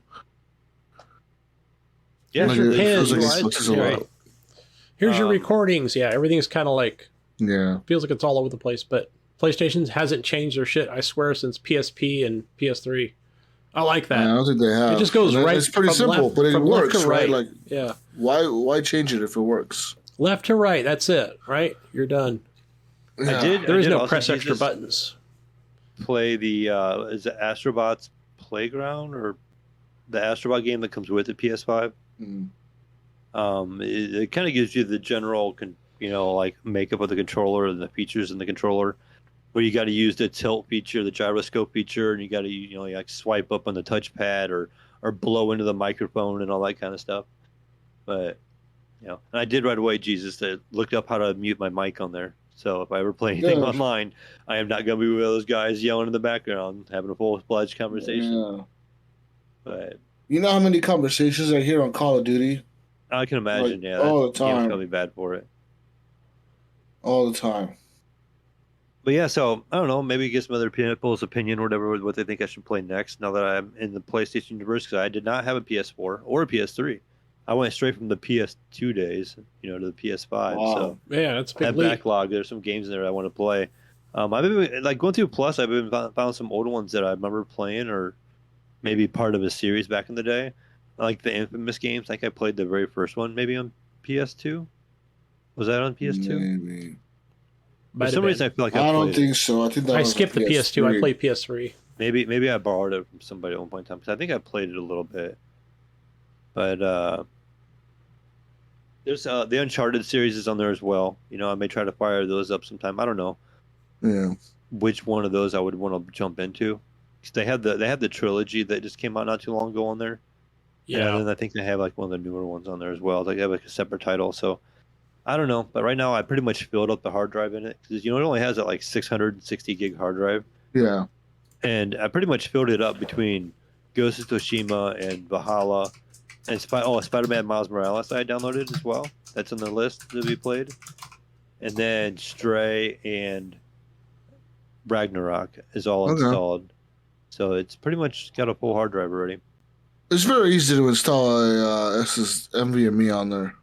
I haven't looked into it Yeah, yet. it's super easy. Like, you pretty much just buy the NVMe and buy a heatsink for it, get that all set up, and you pretty much just pop off one of the panels on the side, and there's a screw right there, like a little plate and a screw. You unscrew that, and there's a screw in there where there's a slot where the NVMe goes. There's a screw in there for it. You pretty much unscrew the little tiny screw. You put the NVMe in there, and you close it. You put the screw down. You tighten it down, and it's done. Once you launch the console, it'll ask you to format it, and then you're set. Yeah, so I'm in no hurry right now, because I got all those games to play, and I can uninstall God of War, 2018 when I beat it. That's gonna free up a little room, and then as I bounce around some, I may, when I beat Stray, because Stray is a kind of a short game, I'll uninstall that and stuff. But I've liked the PS Plus so far. It is kind of a nice. I don't know. Right now, I feel like it's just as good of a value as Xbox Game Pass for me, because there's so many titles in there I have not played before. For you, you're right, and this is for me because I did not own a PS3 or 4. Yeah. So all this backlog on there, I'm like, oh, I can play this game now, or I can play that game now. I see like Hot Shots Golf. I remember that from back in the day. And just some different games. I'm like, oh, I can play this or I can play that. I would like to see. I've seen so many of the exclusive, like The Last of Us is also on there. Most of their exclusives are on there, but I have not seen Gran Turismo on there, and maybe I just didn't see it yet. I don't think it's on there. I kind of look for that one too. I do see it for like $20 on there. I'm like, should I pick that up? Because I haven't played Gran Turismo in a while. It's not the newest one, but it's the 2018 version. Or 2019, whatever version that is. And I'm like, I do want to play that, I want to experience it. I did play that little big planet. I don't know what the one it's on I want to call it Game Pass, but it's on PS Plus. But you do get to import some stuff from like your PS3 or something like that. So there are different levels you could add on to there. Again, being exclusive. But now you kind of seen it on Steam now, where Little Big Plan's coming to the Steam platform. So, I did play also on PS Plus was Earth Defense Force. I don't know what one it was. They seem to, spit these things out at least once a year, once every 2 years. So, they're pretty much the same game, right? Just different levels, Just kill bugs, man. Kill some ants. That's what they are. They're ants. Yeah. So, good stuff, man. Just a lot of shooting. Good arcade fun. I'm thinking about maybe getting some wrap or something for the side panels on the PlayStation, because it's so big, and I have to have it on its side. It's like on the bottom shelf of my TV stand because it's too damn tall to go on the shelves to stand upright. So it has to be laying down, and to me it looks just so ugly, sitting on its side, and then it's like so large and everything, and it's the only white device I have on there. This looks kind of like it just really sticks out. Paint it black. Talk to Bill Gardner about different wraps. Yeah, I know you can buy these skins on wraps online. I just wonder if you can just buy regular vinyl wrap and do it yourself. It's those wrap kits are pretty easy. You can buy these wrap kits for cars and all that kind of stuff. You should be able to find a small sheet of vinyl wrap and just wrap it with some heat. Yeah. But I might look into that here eventually, because it looks like an eyesore right now. You can't miss it. It's like this big old, I really like everybody says, Wi-Fi router on the bottom shelf of my entertainment center. My entertainment center is all black, and my Xbox is black, and the Switch is black with black controllers, and and then the PlayStation down there is triple the size of everything combined, and it's white. Yeah, glowing like the sun down there. Pretty much the only other thing I played back on the Game Pass. There's one girl I've been seeing. Actually, she came over and we were hanging out at the house, and she's a big book reader. She's not a video game player, and I was telling her hey, maybe you'll like one of these games that are kind of like those interactive stories. And so we fired up. Was it Dusk Till Dawn? Is that the title? Yes. I forgot the title on them. So we fired that up, and I played it up to chapter 4 or 5 before. But her and I sat on the couch and we fired it up on the Xbox, and I let her pretty much make all the decisions, and I was kind of doing the quick time events. And so she was really enjoying it. We finished the first chapter, and she actually wanted to do some more tonight, but we didn't have time. But is that the one with Hayden Panettiere, whatever her name is? I'm not sure the actress. If that's who that is, yeah. Oh, Dusk Falls. That's what it was called. But so yeah, we've been enjoying that. It's something if you have somebody that doesn't game and you want to get into gaming a little bit, that's something I would recommend, that you can play with somebody. And if it has up to 8 people support for phones or something, I think it says at the splash screen. But, it has phone controls, but we didn't do that. I just used the Xbox controller, and we sat on the couch, and I just let her make all the decisions and let it play out and see how it goes so far. So yeah, nice. And that's pretty much all I've been playing. So this major PlayStation 5 time on God of War, and probably the last 5 days or so, I probably put in 15 hours on PlayStation, maybe. Sweet. So, take a little break from the mouse and keyboard. Nice. Yeah. And one more option for here at the house. So if the boy's on the computer when he's here, I got the TV I can go play on or whatever. So. Yeah, but one other game before I was interrupted earlier, guys, is on the Xbox Game Pass. I think I just played it on the Xbox with the controller. It was called that. I'm sure you guys have seen it. Gungrave Gore, whatever the fuck it is. So I know I put this in Discord, and Ghost Nico was talking about this was an anime or something. So maybe previously, but it kind of reminds me of an early. It does remind me of an early PlayStation 3, maybe a late PS2 game, where it's got basically this, more of this. It's kind of Japanesey, but it's got a cool shooting mechanic to it where it kind of auto locks to enemies, but you can do a manual shooting as well. But But you carry this big gigantic thing on your back that you use every so often. Once you get enough, power into this thing to where, you can shoot it off. But it's just this funny how the way he walks with just the gun in his hand. And there are different combos you can use to just continue for everyone to just be a bullet sponge, and kill everybody. There might be guys that are up on, let's say a platform up above or something where they're shooting rockets at you. And, you could just, at the right time, you could hit the melee button and the rocket goes back and shoots the guy. So almost reminds me of an arcade game as well. So, where you're pumping quarters into it, Mayo, where it's like, okay, time, but, it's not, right? So, moving along right to the next section, you're just doing the same exact thing and, wasting dudes with your guns. I did find it fun where I got to the end of the first level, maybe not in the game, it could have been like a second thing where it's still kind of teaching you how to play or whatever, and do this combo and do that one. You get more bullets into the downrange into these enemies. So, you'll get to where you'll meet this boss who's like this like tank inside a warehouse, and it's not a very big warehouse, right? So it's not like you got a lot of room to just really run around and, maybe do a dodge mechanic, but that was kind of cool. I don't know. It was cool. It was like, it wasn't like just shooting one area. It was just like, shoot the damn enemy, keep shooting it, keep dodging. And, as he's, shooting cannons at you and fucking whatever else is coming at you. So that was cool. I don't know. It just kind of gave me that, maybe an old school vibe of, a 90s game or something where in an arcade. So, yeah, it's cool. I recommend it. So, just lots of killing enemies, man. So good stuff. You get different combos, different guns. So, well, you get the one gun basically, and then the gigantic gun on your back. So, but good stuff. Looks pretty good. It's on Game Pass, so you can't go wrong with it. So I believe it's on Game Pass on the console and on the PC as well. So get a choice if you got both Ultimate. So,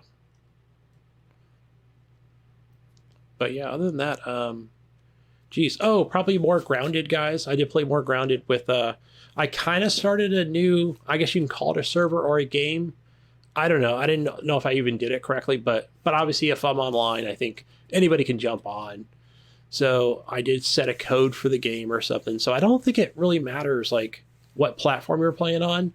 So as long as you know the code and we're friends, I guess, you're able to just get on and start playing. So I know Ryan jumped in once or twice, and I've seen Ghost Nico play the game even when I wasn't on. So I don't know if he was in the server, if he was actually contributing to that particular save or not. So it's weird. I need to jump in there and join you guys sometime soon. I keep saying I need to, and I just need to get in there. Yeah, I need to get Ryan back in there because maybe I'm at a point where I'm like, I really don't know, like, I don't have the best armor. Like, do I go try to kill a ladybug right now? Is that what I do? Because those things will kill you in 2 hits. Again, they're not very fast, but again, you're low level of armor, right? You're kind of like poking it, running away.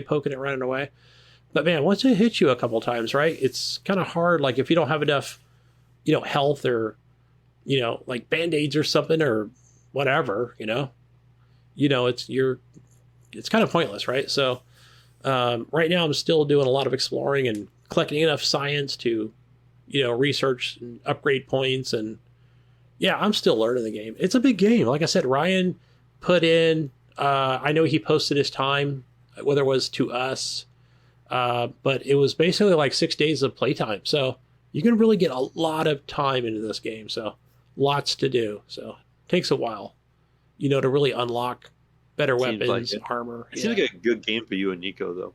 Oh, absolutely. I've said that to Nico, but I know he's got this agoraphobia thing, where he's like, I'm going to try and deal with the spiders, and yeah, they will come along, and it's like, they're not super aggressive unless you're really, seeking them out. So, but eventually, yeah, you will have to fight the big giant spiders, take them out, So yeah, they've killed me once. It's more like, okay, I need to get to this research station, guys. Maybe I don't have to go to that one in particular. I can go to a different one, but it's like surrounded by these stink bugs, so you may die from like the gas, you will die from their, their attack. So it's like boom, boom. I feel like, what the fuck, man? I'm like dead in like 4 seconds. Why did I bother trying to go to that one? So, but yeah, I think if you, once you get at a higher level, right, you get 2 or 3 people in there, you can really take these things out, progress further and faster. So I'm sure there's a strategy to it, and Ryan knows what it is. So it's just a matter of time, that you put into it. I did learn how to build the base a little better. So again, I'm just using like your basic frickin', grass blades, really. So just kind of getting that up. What would the process be? Say if I downloaded this tonight and installed it, and I jumped in, what would I do? I would put that code in, right? But how would I know what I need to do? I don't think you would. I mean, unless that's the thing, right? Where, I don't think you would. It would be hard to explain. It would take a while to explain on the show, like, oh man, this is exactly what you should do, and kind of where we're at in the game. Because I'm trying to think, you definitely would probably have experience points already because you jumped in where I might have used those points, but then, hey, here you come fresh, right? So that's probably going to be unlocked for you. Like you're going to have, let's say you're going to have 60 points, right? I think you can just go ahead and go use those, right? To whatever, better health, right? Less starvation or something, right? You're not going to be as hungry all the time or something. So, but you're not going to know where to go. You're going to be like, where the frick do I even go to get that or get that done? So, what's this research station you're talking about? So, but once you get somebody actually in there, to, help you out and go, yeah, this is kind of how the mechanics work. And you're going to need a spear and, bring a piece of food with you, that sort of thing. So, I think we just lost Craig. Yeah. So, but, I'm still good, still recording over here. So, yeah, but that's what that is, guys. Got to jump in together. We got to get in there with Ryan. That's what it is, right? He's the know-all for the game Grounded. So I'm playing on the Xbox, but I think it's all cross-play between Steam and, I don't know I'm sure PlayStation as well. So I haven't played with a PlayStation player yet. Interesting. Yeah. So I don't know. I just played a whole bunch of other stuff, your Apple Arcades and wherever else I can play video games. So that's pretty much it for me. Yeah. That's pretty much all we've been playing, Jesus. So I guess we'll move on to some news. It's news time. Breaking news.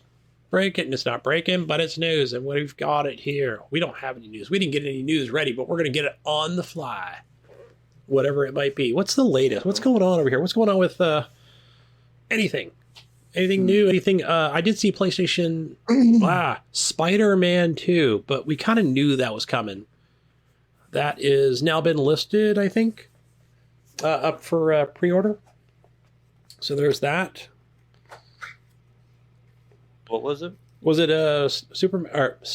Spider-Man 2? They're calling it Spider-Man 2.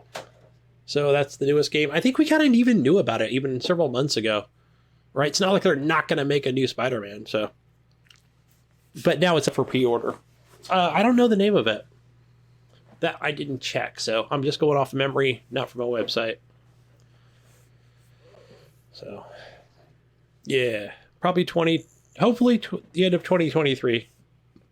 Okay. Well, I got some news for you, Gunny. Give it to me, baby. Give it to me. What's going on? Microsoft news. Microsoft seems to be working on a system to display personalized, unintrusive content in cloud-based streaming games to users. The use of the phrase personalized, unintrusive, and the images provided in a patent application strongly suggests that the personalized content is actually ads. But if you're wondering how ads in games can be personalized for gamers, Mayo, and at the same time be unintrusive, hopefully the following image, which is part of the patent, can do this technology or whatever. So, pretty much you're saying, like in games, for example, take a game like a FIFA game, right? Yeah. You know how there's ads on the field or whatever, like on the edge of the field or whatever? For you, Mayo, your ads will be different based on what you play and what you like to buy and what you do than, for example, Gunny. You know what I mean? Yeah. So apparently they're trying to work on something like that to have personalized cloud-based ads for each gamer in the world. Interesting. Yeah. Yeah. Throw more ads at me. That's what I want. I mean, if it keeps that Game Pass subscription low, then why not? You know, you don't have to raise it so soon. Some new tech Microsoft is working on. In other news, Diablo 4 Collector's Edition does not come with the actual game. That's right. We all know Diablo 4 was announced the other day on the Game Awards show, which was kind of cool to watch. Yeah. But they announced the release date of June 6th, 2023. When I know Mayo's going to get this, Mayo wants the Diablo 4 physical collector edition. All right. Right. This is what you get, Mayo. You're going to get a two-sided electric candle of creation. A what? And a two-sided electric candle of creation. Like, so it's like something you can, I wonder, is it light up or is It's it a just like fucking a statue? candle. I don't know, man. Can you light it on fire? What's happening over here? It's an electric candle, so I don't think you can light it on fire. Okay. It's just going to plug in the wall. All right. An occult mouse pad, a cloth map of Sanctuary, a pin of the Horadrim, Diablo 4 Collector's Edition art book, and not one, Mayo, not one, but 2 art prints. Okay. If you buy the Diablo 4 Limited Collector's Box, you will get all these amazing items and still not be able to play Diablo 4 because you have to buy the game separately. Huh.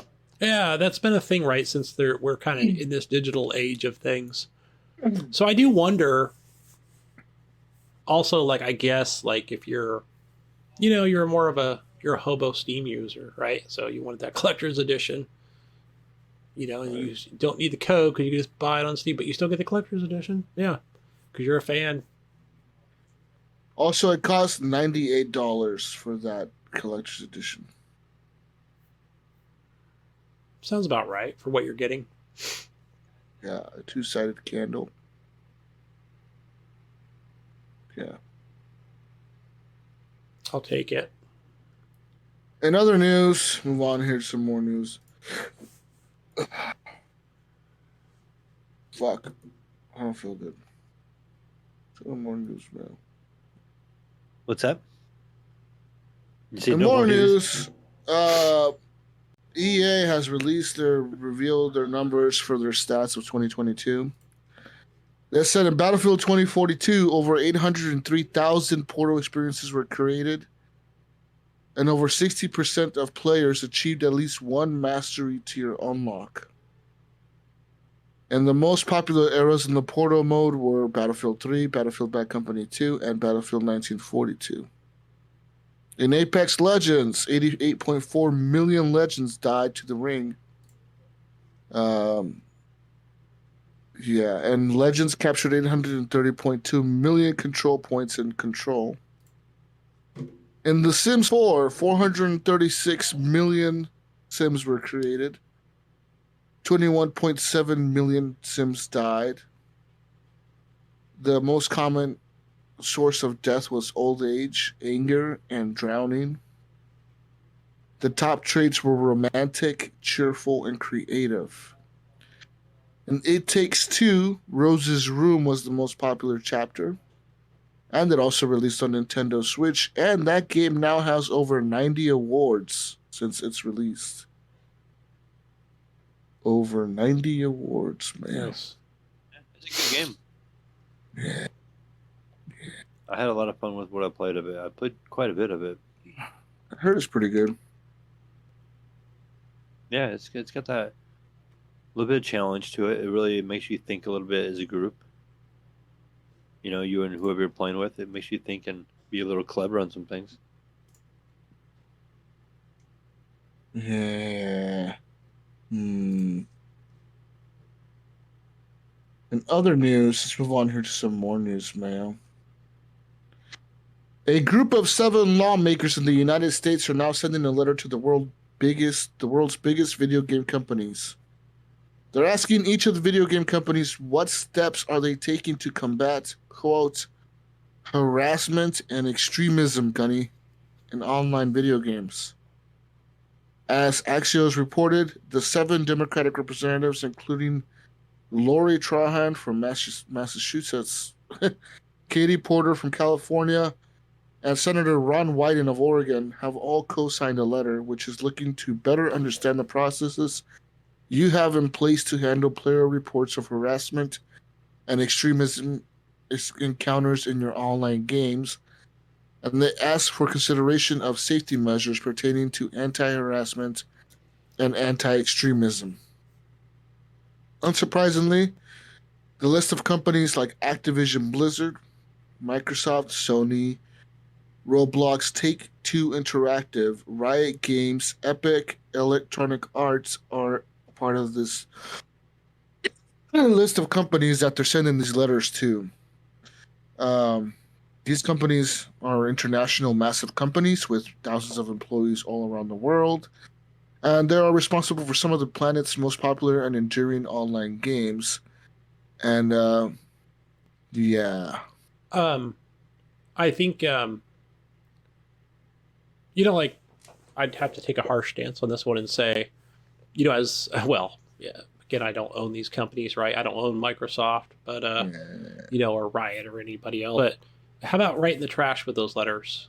Because yeah, seriously, whoa, Gunny. No, whoa. I'm sorry. Keep your, keep the government out of my damn video games, right? ESRB ratings, perfectly fine, right? It's kind of a self-regulated thing, right?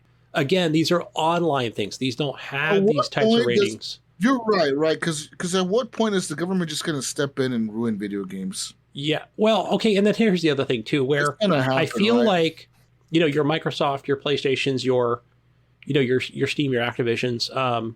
I feel like they need to be more responsible, right, for themselves. Like, you know what I mean? Like, each company needs to be responsible for themselves. So, for example, so let's say that, like, Riot Games, right? Well, let's just say that, they're really fucking up and they're just not doing their job in the PR or whatever, these things where they're not, banning the right accounts for these things like harassments or anti-Semitism, whatever the fuck it might be, right? Sexist, racist.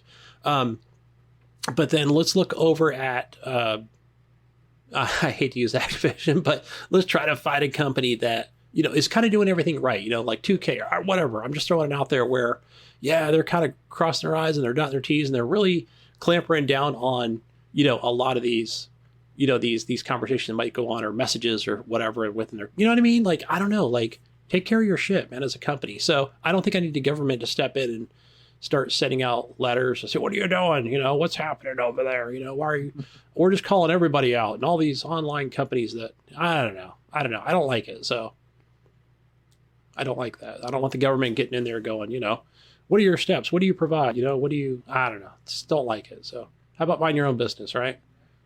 Let me run my company, right? If I'm running it correctly and I'm doing everything I need to keep the customer safe. But what do they mean by extremism? Like, I have no idea what that is, but like, at no point have I ever been playing a Call of Duty game and I found some dude in there like spouting some shit off about extremism. You know what I mean? Like, I guess it could relate to anything. Like, it could be religion or political stuff, right? It's kind of a wide. I've never ran into anyone playing a spectrum fucking game spouting religious shit. Yeah. Ever. Yeah, that's more of a broad term, isn't it? So I don't know. It's like, how would I respond to that to the government? Am I going to write back and say, yeah, go run the government or something? Never noticed anything like that. Yeah. It's like, you're not the right, I don't want to say organization, but the right people for me to even respond to. So I'd be like, look, you know, Yeah. unless you're really screwing up and you're not, you know, taking care of the community as a company. So I don't know. It just feels like, you know, yeah, stay out of our business, man. You know, we're paying our taxes. We're taking care of our customers, you know? Yeah. I'm with you though, Gunny. I wouldn't You're entertain right. them on that. You know, I fuck just the wouldn't. government stepping in and ruining this shit because that's what they always. Unless they are, you know what I mean? Unless it is like an Activision situation, you know, or whatever is happening over there with Blizzard, or you know, or not the acquisition, but what's happening there with any kind of sexual harassment, right? They're already tied up in courts, and you know, and they're already screwing up. So, but yeah, if I'm doing my shit right, and yeah, don't tread on me, man. Come on, I'm doing my stuff right, government. Yeah, tell him, Gunny. Yeah. In other news, Mayo, I know that you were hyped about this. I know I was. Death Stranding 2 is coming. Yes. Okay, I didn't know that was a thing. I mean, I heard about it, Jesus, but I didn't know if it was Death Stranding 2. The Kojima has said that. As revealed in the latest Brain Structure podcast by Hideo Kojima, while he's not yet ready to discuss in full detail, did share a piece of new information about the upcoming Death Stranding sequel, stating that it wouldn't just be a regular sequel, Gunny. He said, quote, "This, a sequel, so it's my second time working with Norman, and the technology has really improved over the last 3 years. Things that were impossible before are now possible. So we have been really challenging ourselves. It's not just a regular sequel in that sense. I can't say much yet. I believe a lot of people like Sam, and I'm hoping those people return to DS2. And in order to appeal to people who didn't play the first one, I've made the game nostalgic but also new. I can't say any more than that right now." Ooh. Okay, yeah, I'm seeing that. I'm article hyped now. I'm hyped. I'm fucking hyped. Yeah. I saw that trailer, dude. I was like, really I'm good. in. I saw that fucking trailer. I was like, I'm in, motherfuckers. I'm sold. So, yeah. Speaking of Death Stranding, Mayo. Speaking of Death Stranding, Kojima is now partnering. Okay. He is partnership between developer Kojima Productions and Barbarian executive producer Alec Lebovici's Hammerstone Studios. They're gonna make a Death Stranding movie. They're saying that there's a movie coming out. All right. There's a movie coming out, guys. It's gonna be called Death Stranding, and it's gonna be a movie. Nice. I think I could make a cool movie, like, because that game kind of was like a fucking movie. Those cutscenes were like forever, dude. Like, Yeah. Right? Just put the cutscenes together and I'll make a movie out of it. you literally probably could, yeah. And like some of those like World War II scenes were kind of cool when you go back into like I think it starts in World War I, and the second one is World War II, and then you're like in the Vietnam War. And like it just keeps going. You go back in time and like there's that dude chasing you around the trenches and shit. Pretty cool, man. Okay. In other news, Mayo. Another news that I have here. Insomniac has now confirmed for Spider-Man fans that Spider-Man 2, the sequel to the last Spider-Man game, will be coming this fall in 2023. Oh, it is 2023. Nice. That was a good guess on my part. Yeah. So they say that they're excited to release Marvel's Spider-Man 2 and are ready for the release next fall. So yeah, this is not going to be a sequel to Miles Morales. This is going to be a sequel to the base first game. Yeah. Sweet. Also, the guy who played Harry, like the Harry Osborn or whatever, is going to be recast in this sequel because there's an age difference that is too hard to overcome, they said. And they want to go with photorealistic characters, and the guy looks way too fucking old now, apparently. So they're like, we got to use a new character for Harry Osborn. So yeah.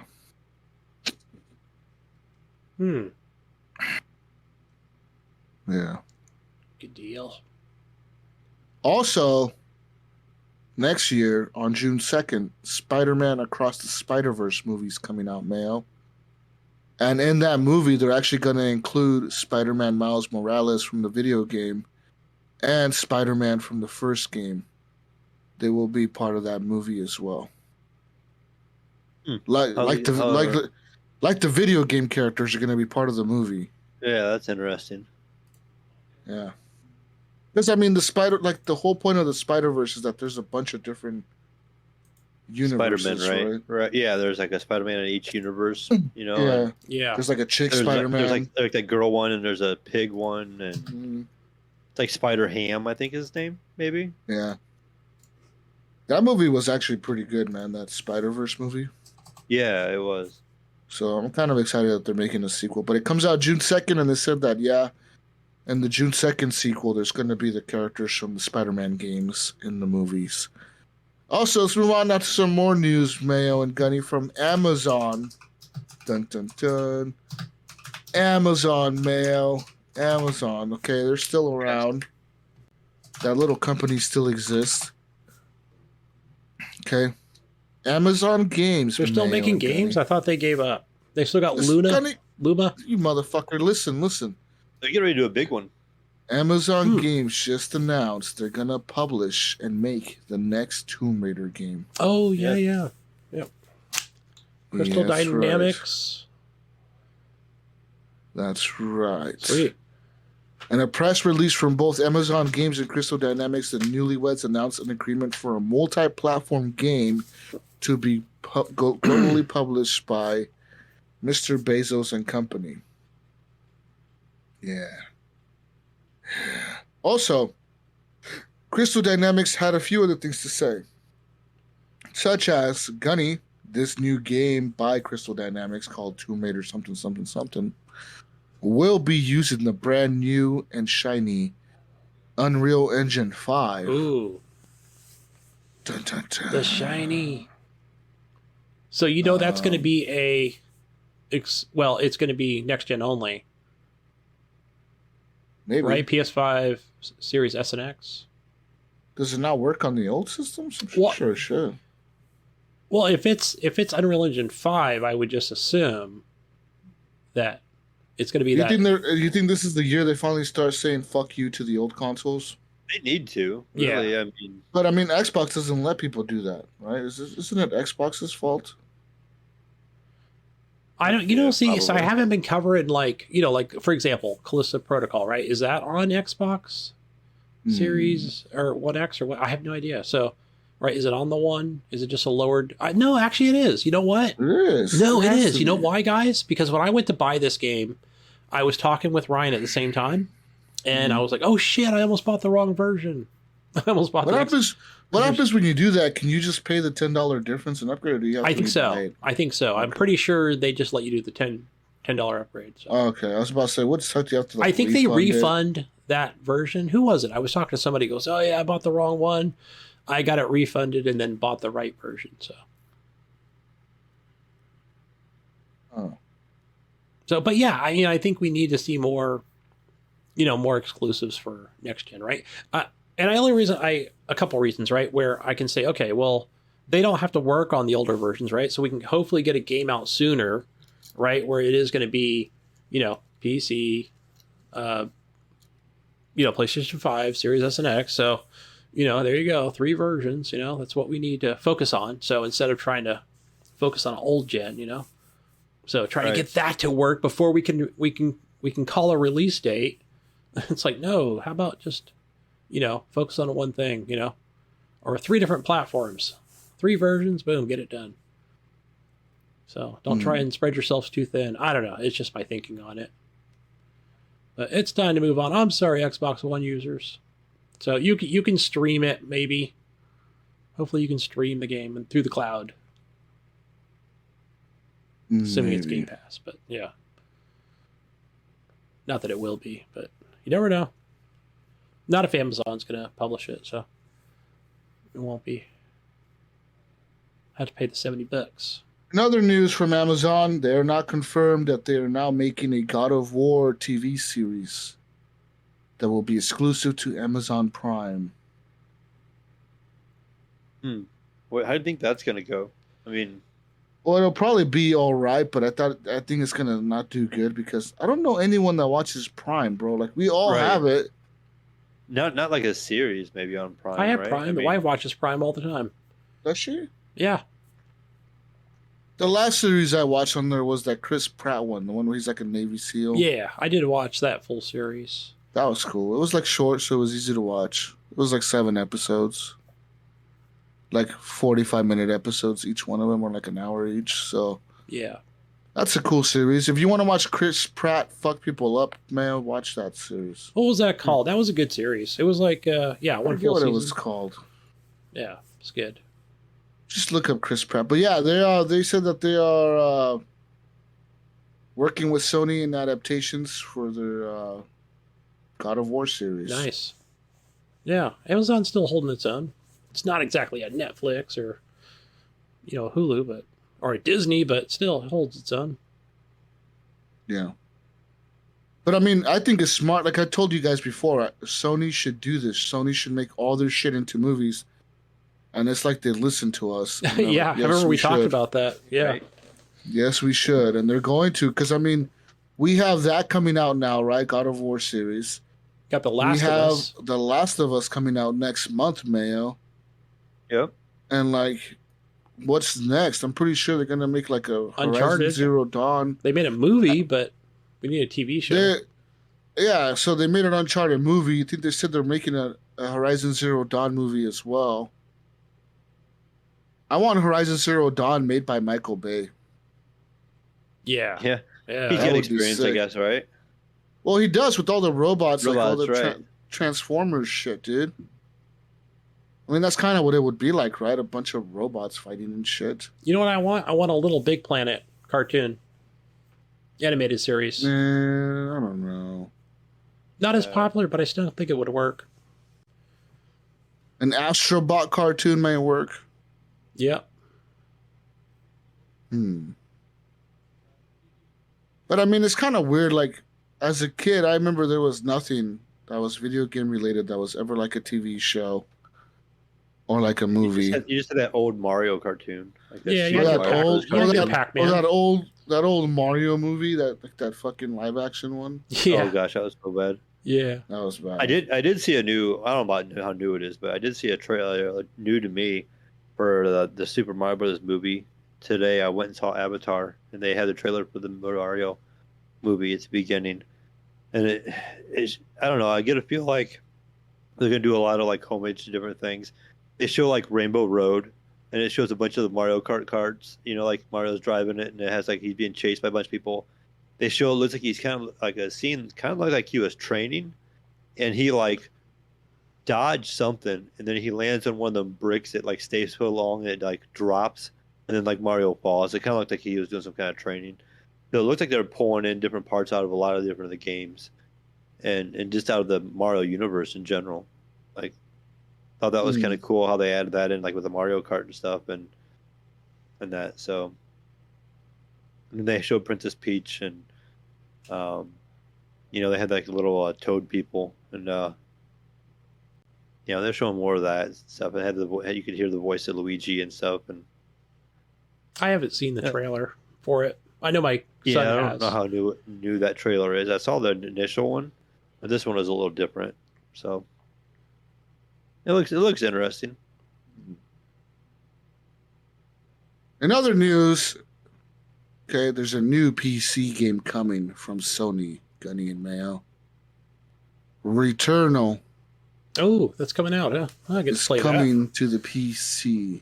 That's another one I That's downloaded on the right. PS5. Actually, I forgot. I downloaded that as well.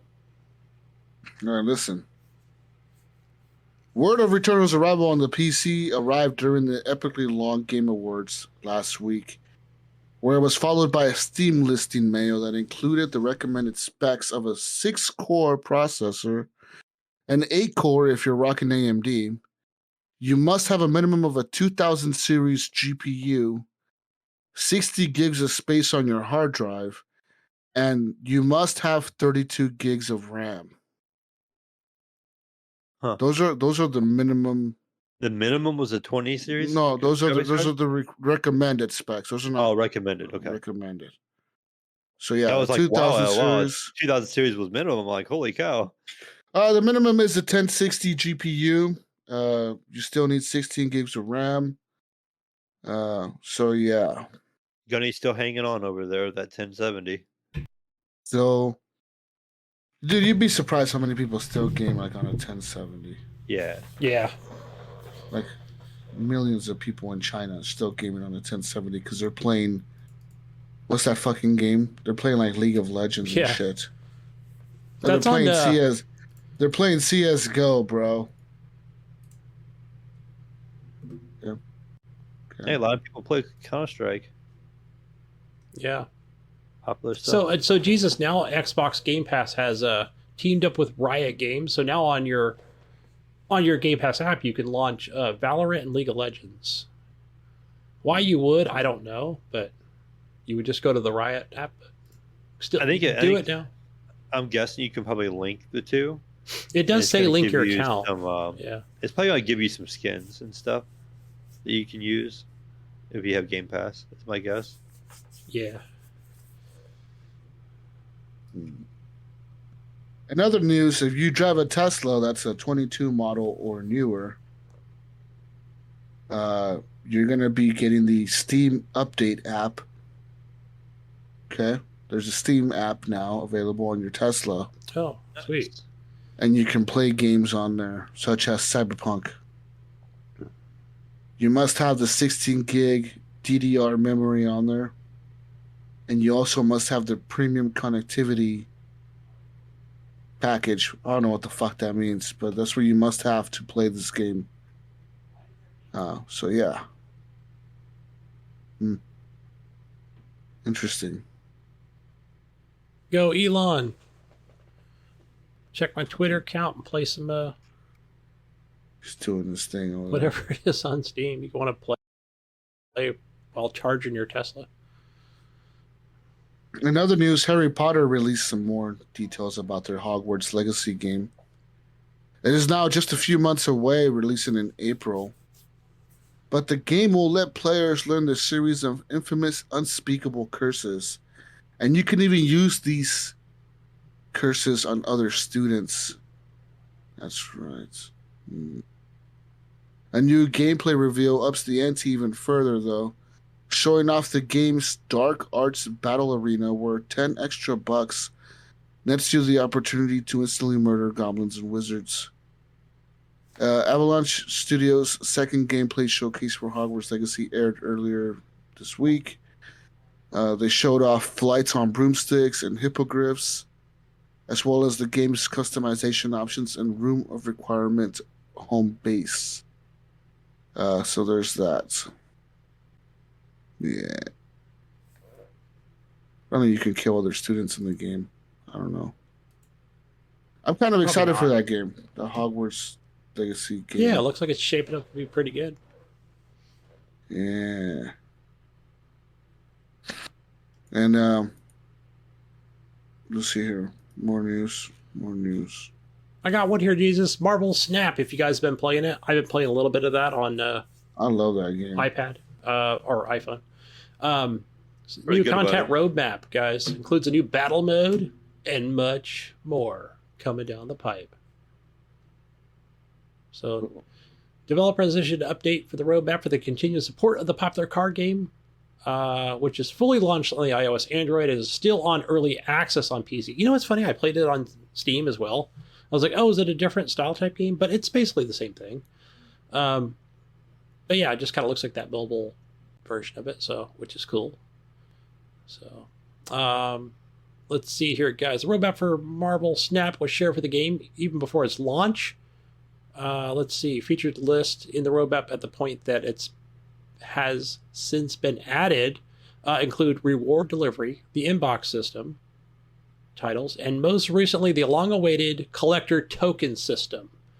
It should also be noted that even weeks before the launch, Second Diner listed as unranked mode, battle mode versus friends, and the PC widescreen UI is in development. So, because it is kind of in that smaller window currently. So, if you're playing on Steam.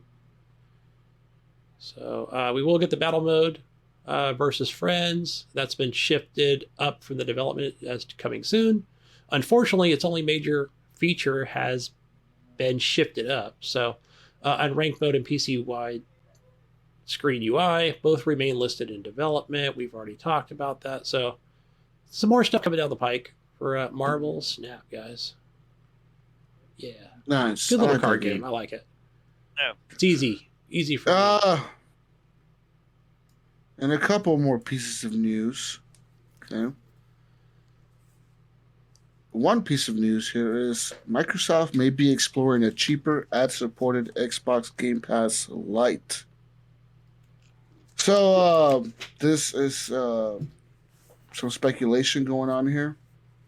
A post buried in the recent era thread appears to show a recent survey that was sent out to some Xbox users, asking how they would feel about an additional tier of Xbox Game Pass.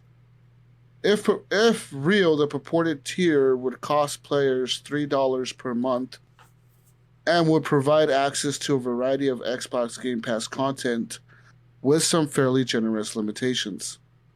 It would include an EA Access-like vault of past first-party Xbox games with the similar 6-month delay on new Xbox games hitting the service.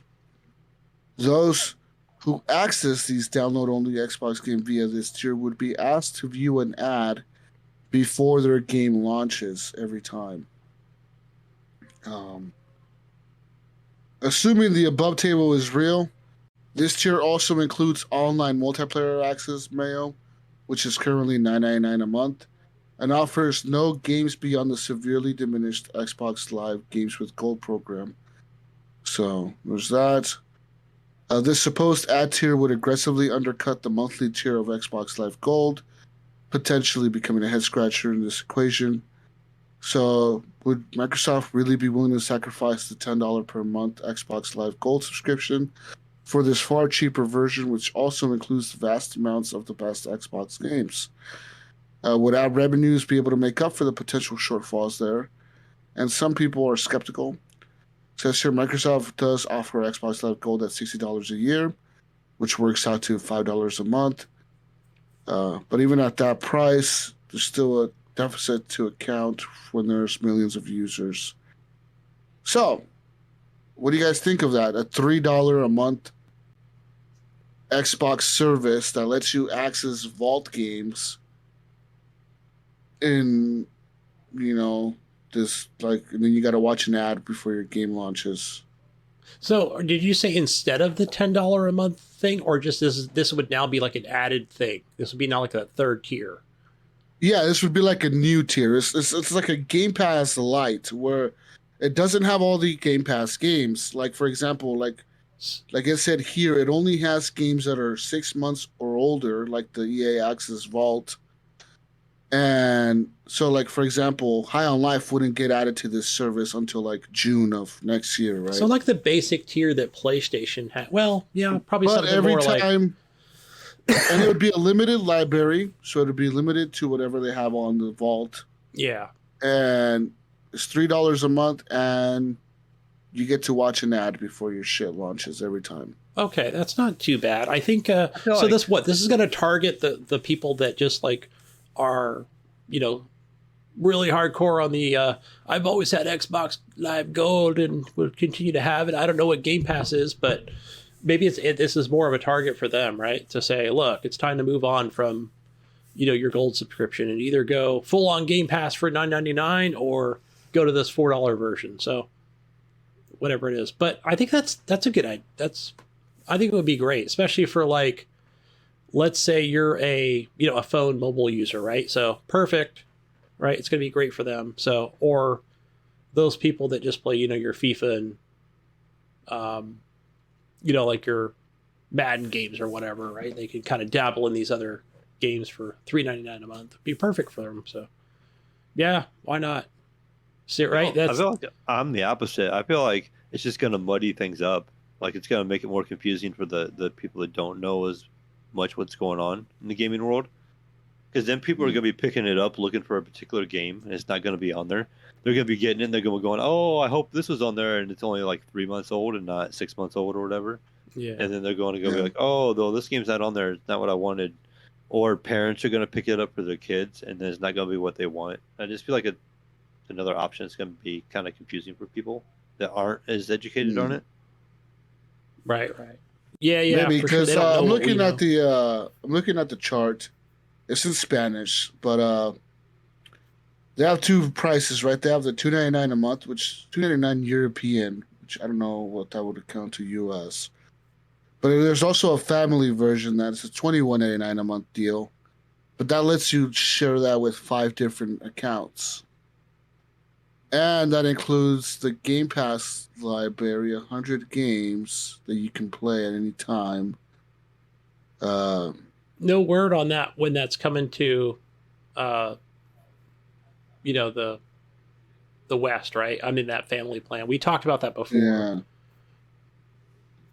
And with the family plan, you can stream the games or download them. With the monthly plan, with the one person plan, you can only download the games. You cannot stream them. But they both have a 6-month limit on their games that are in there. Like you have to be 6 months or older, which is weird. I mean, I don't know. I wonder if like that's the thing that Microsoft. Do you think that now that they're raising their prices to $70 a game, that they're going to like quietly come out and say, "Hey, you know what? Our games are not going to be 6-month delay on Game Pass"? Do you think they'll do that to get people to buy? Or say, right, or again, right, they don't own Activision yet, right? So I don't know, maybe I'm thinking of something different where, again, we're going to get that whole list of library of things day one, right? I don't think we're going to be paying the $10 on a console, right? I think it's going to be, that's going to go to 15 and PC will go to, the Ultimate will go to 20, but yeah, see, I know what you're saying, right? Because now they want to get this lower tier version in there for $3.99 a month, and play the older games. I don't know. Yeah, it's kind of wait and see on that. Right? They're just throwing things at the wall to see if they stick, right? So that's what they're doing right now, experimenting. Too many tiers, guys. Too many tiers. And another piece of news here. Let's talk about Call of Duty for a moment. Activision Blizzard, the quality assurance staff at Call of Duty studio Raven Software, unionized back in May, Mayo. But over 5 months later, the developer says progress is almost non-existent on the first union contract at a major gaming company. Activision is apparently still denying unionized staff the raises given to all other QA testers earlier in the year, and they're even requiring the union to pay out of pocket for workers to be able to bargain during the day. All this while boasting Call of Duty Modern Warfare 2 record-shattering $800 million opening weekend. Yeah. This is according to a new blog post published Thursday by Game Workers Alliance. In it, the Raven QA union, represented by the Communication Workers of America, describes its 4th contract bargaining session that went nowhere. They write that Activision either ignored or punted on all of the union's major demands, including any guarantees of continued remote work for those not on site, as well as assurances that the publisher would not unilaterally change hours or outsource the unionized jobs in the future. Other proposals included protections for the employees who require reproductive health care and services following the overturning of Roe v. Wade, and an immediate 10% pay increase for all QA testers throughout the entire company. Activision either did not respond or deferred to discussion of the topics until further bargaining sessions, despite having had over a month to review many of these bargaining deals or whatever.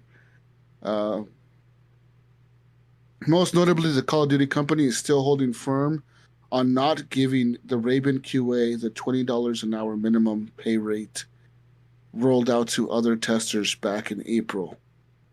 Activision has argued that it is legally not prohibited from doing so until bargaining is finished, but the National Labor Relations Board found in October that the withholding was a violation of workers' labor rights. If Activision does not settle the matter, it will eventually go before a judge. So, yeah.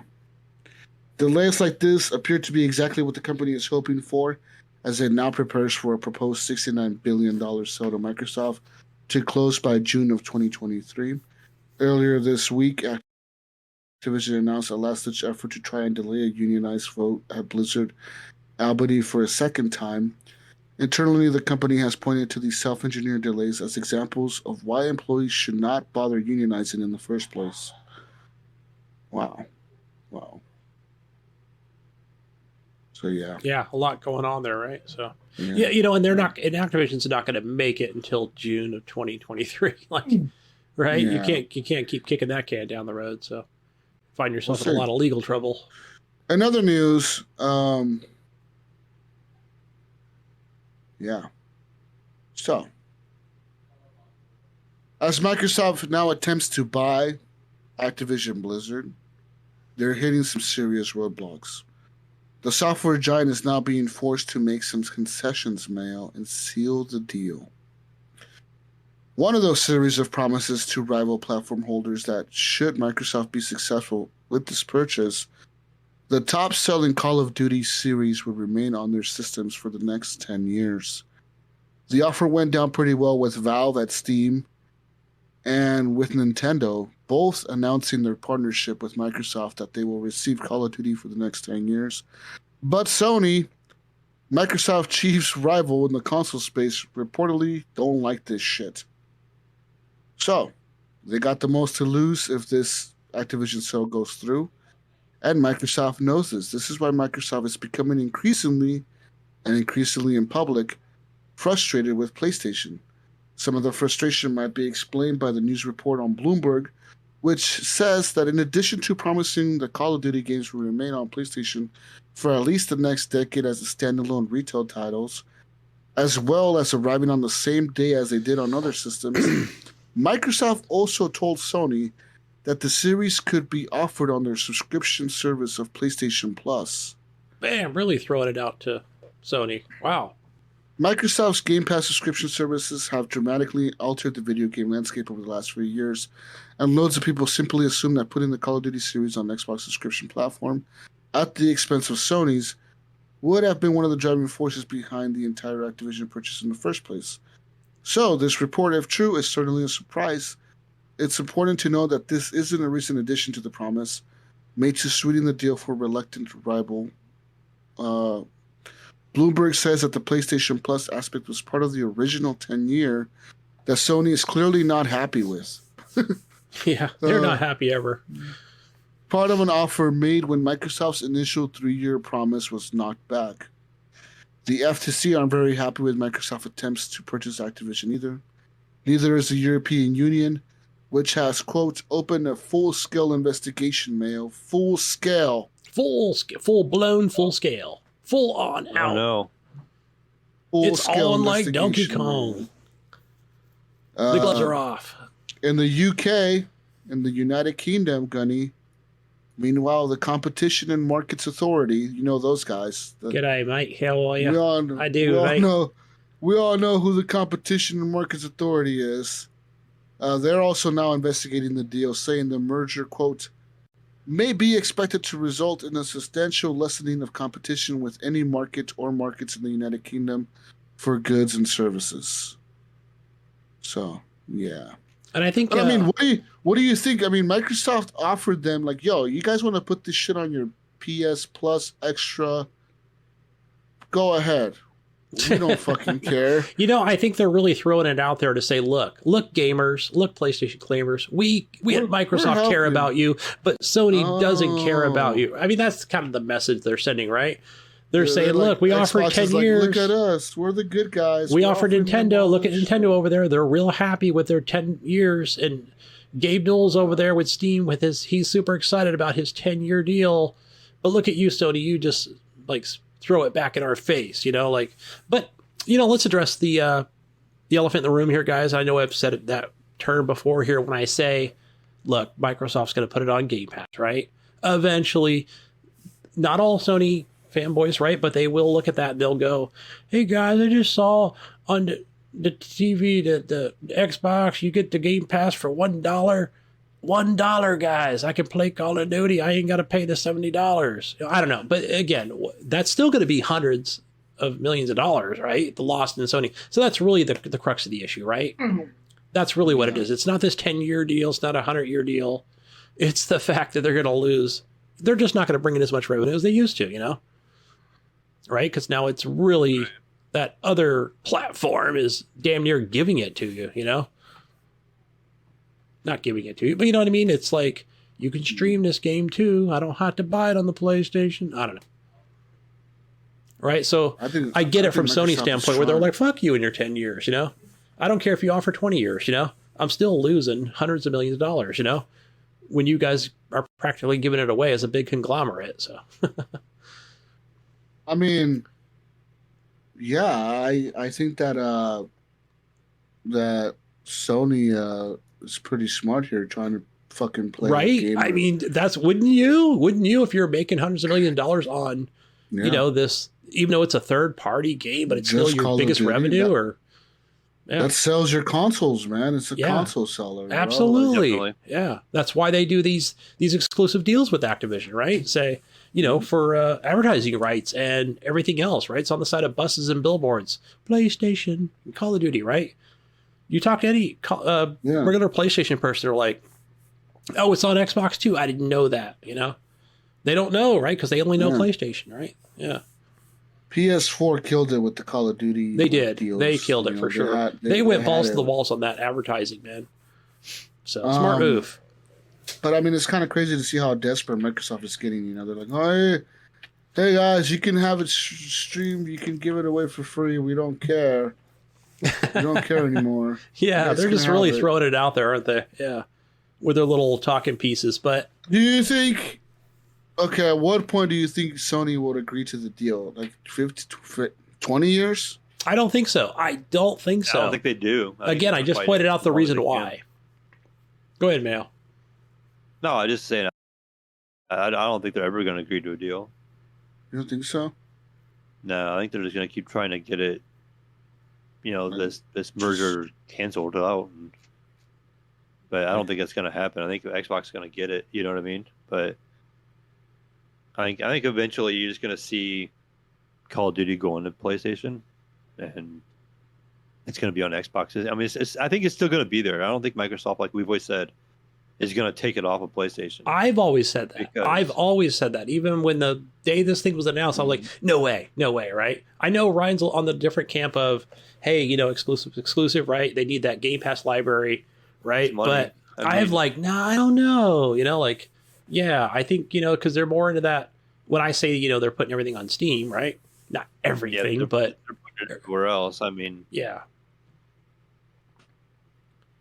But yeah, I didn't think it would be on PlayStation. I didn't think this would be a big deal. Kind of where we're at now. Looking back at it now, it's like, damn, I didn't think this would be an issue. You know, I really didn't. So, but crazy to kind of see how it's going now. What is it? Wasn't there like also the U.S. FTC wants to sue Microsoft or something?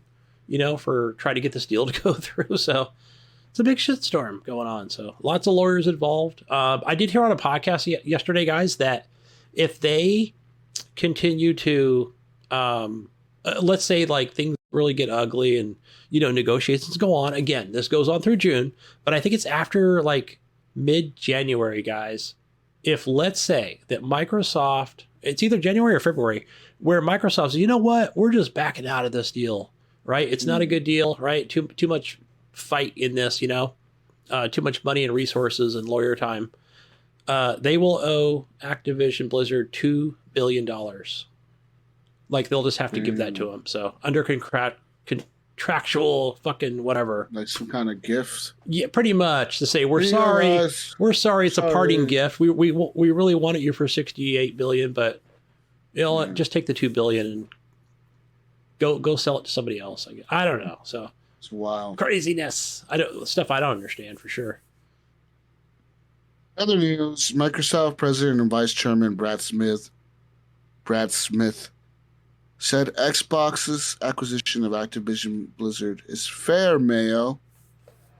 Okay, he said it's fair because PlayStation has significantly more exclusive games. Smith said during an annual shareholders meeting that Microsoft will present Sony's dominant position in the market as one of the reasons for why its $68.7 billion acquisition of Activision Blizzard should go through. The company will defend its colossal deal in court after the FTC announced earlier in December that it would seek to block it. The FTC's case is really based on a market that they've identified that they say has two companies and two products, Sony, PlayStation, and Microsoft Xbox, Smith said. If you look at the global market, Sony has 70% of that market, and we have 30%. So the first thing the judge is going to have to decide is whether the FTC lawsuit is a case that will promote competition, or is it really instead of a case that will protect the largest competitor from the competition. Smith also added that PlayStation has 286 exclusive games, while Xbox only has 59, Mayo. So, the administrative law judge is going to have to decide whether going from 59 to 60 is such a danger to the competition that he should stop this deal from moving forward. The FTC, which announced its intentions to block the acquisition on December 8th, said that at the time that the Xbox would, quote, gain control of top video game franchises and therefore harm the competition in high-performance gaming consoles and subscription services by denying or degrading their rivals' access to its popular content.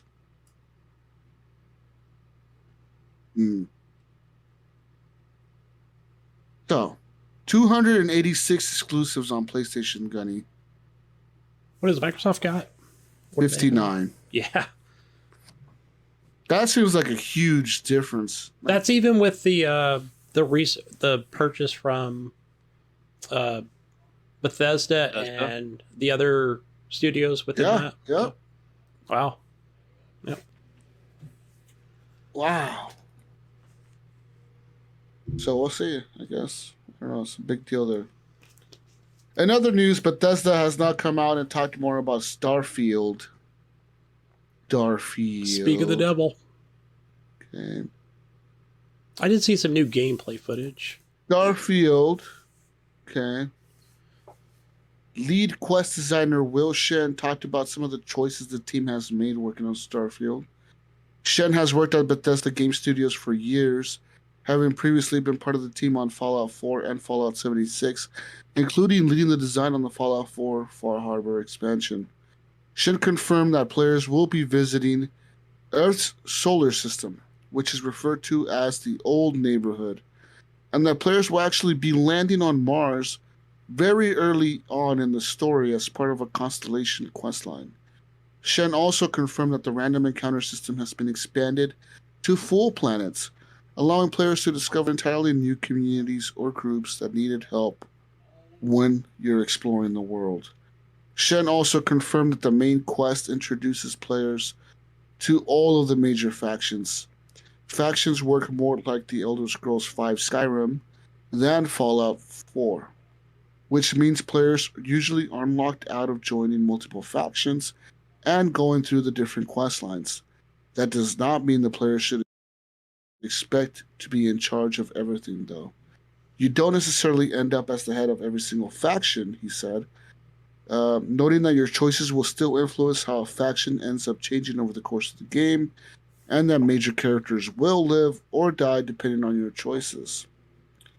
While companions function much like in the past Bethesda role-playing games, a new feature will allow companions to speak on your behalf from time to time, if they are with you in a certain relevant situation. This can either have a good or a bad consequence depending on how the things play out on what they say. Says here that Starfield does not currently have an exact release date after being delayed past their November 11, 2022. But They say that it is slated to launch in the first half of 2023. Sweet. Looking forward to playing that. Yeah, I was like, honest to God, when I watched the Game Awards, Mayo, I was surprised we didn't see like anything from Xbox. Nothing. Nothing. Not like I went back and watched YouTube videos, not the whole thing, but also like not a trailer, not like world premiere. Nothing. Like nothing. Not just some Starfield. We didn't see shit. No, the only thing I noticed that Xbox did was check this out on the Xbox channel or whatever. Here's some games that are coming to Xbox. Well, they're coming to freaking everything, but yeah, they kind of made it seem like, yeah, they were just Xbox. But there was like nothing. Phil Spencer didn't say a word. Nothing. No, he didn't come out in a cool jacket and nothing, huh? He was just sitting there like, don't point the camera at me, guys. Don't, I'm not here. I'm not here. Don't. I'm over here about to buy Activision Call of Duty, so I don't give a fuck, all right? Yeah. Fuck you guys. No. It's like he wasn't even, yeah. Non-existent. Right? Bill Clinton was there, though. Bill Clinton. Yeah. You guys were talking about that in your little chat. You made something to you. I was like, what the fuck are you talking about? And then I got home and I'm like, oh, okay, some crazy wacky guy. That kid got arrested. Yeah, I saw that. I was watching it in real time on Twitter. Yeah.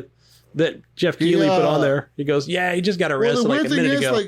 Like everyone was in the chat, like, who the fuck is the kid in the background? Like, who the fuck is this kid? Why is he not standing with the group of guys? Why is he just standing in the back? And like, how come no one has addressed him? And like, no one's looked at him or whatever. Like, who the fuck is he? And he's just standing there, and everyone in the chat. I was watching it live, and I was in the chat. And the chat was going. People were like, "Who the fuck is this kid?" And next thing you know, he talks about some fucking. What do you say? He like gives the game in honor to Bill Clinton or something. A reform. Something about a Jewish rabbi? I don't know what he was spewing on about. Yeah. He dedicated that award to the Jewish rabbi Bill Clinton. I don't know. Yeah. Like, what the fuck? I know Jeff was like, what's going on right now? This is not in the script. What's happening? Yeah. Well, the thing is, like, how did he walk up there? No one stopped him. Like, no one said, like, who the fuck is this guy? Why? Maybe it was the moment where, like you said, they know they're going to come up on the stage, right? But they probably didn't realize he was behind them, And then even Jeff or even the associates were like, oh, he's probably part of the group, Yeah, the way he blended in was like, oh, he's part of the group. Let's let him up. He did a hitman move, is what he did. Yeah. Yeah, that's the straight up. Yeah, exactly. What if he was a right? crazy psychopath, bro? Yeah. What if he was like some hardcore God of War fan and he just started fucking stabbing the people on stage or something? Like, all right. You know what I mean? You never know. He's a knifey fan and high in life. Yeah, going crazy. Fuck Elden Ring. Kratos should have won Game of the Year. Yeah, he's some crazy psychopath that wants God of War to win, and he's up there trying to beat up the people or something, Yeah. That's a big security risk. Like, and second of all, how the fuck do you get tickets to the Game Awards? How the fuck did he get into the awards? I don't know how you get those. He had to get in there. He had to buy tickets. He had to get in there. Yeah, he had to get in there somehow, right?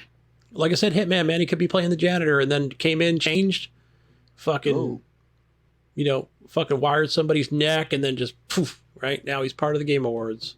Now he's up there sitting next to Phil Spencer and shit. That was wild, though. That was pretty wild. But that's all we have in news, pretty sure. Did you guys see the new trailer for The Last of Us TV show? No, I did not. They released a new trailer that has... Not the newest one. I saw the one...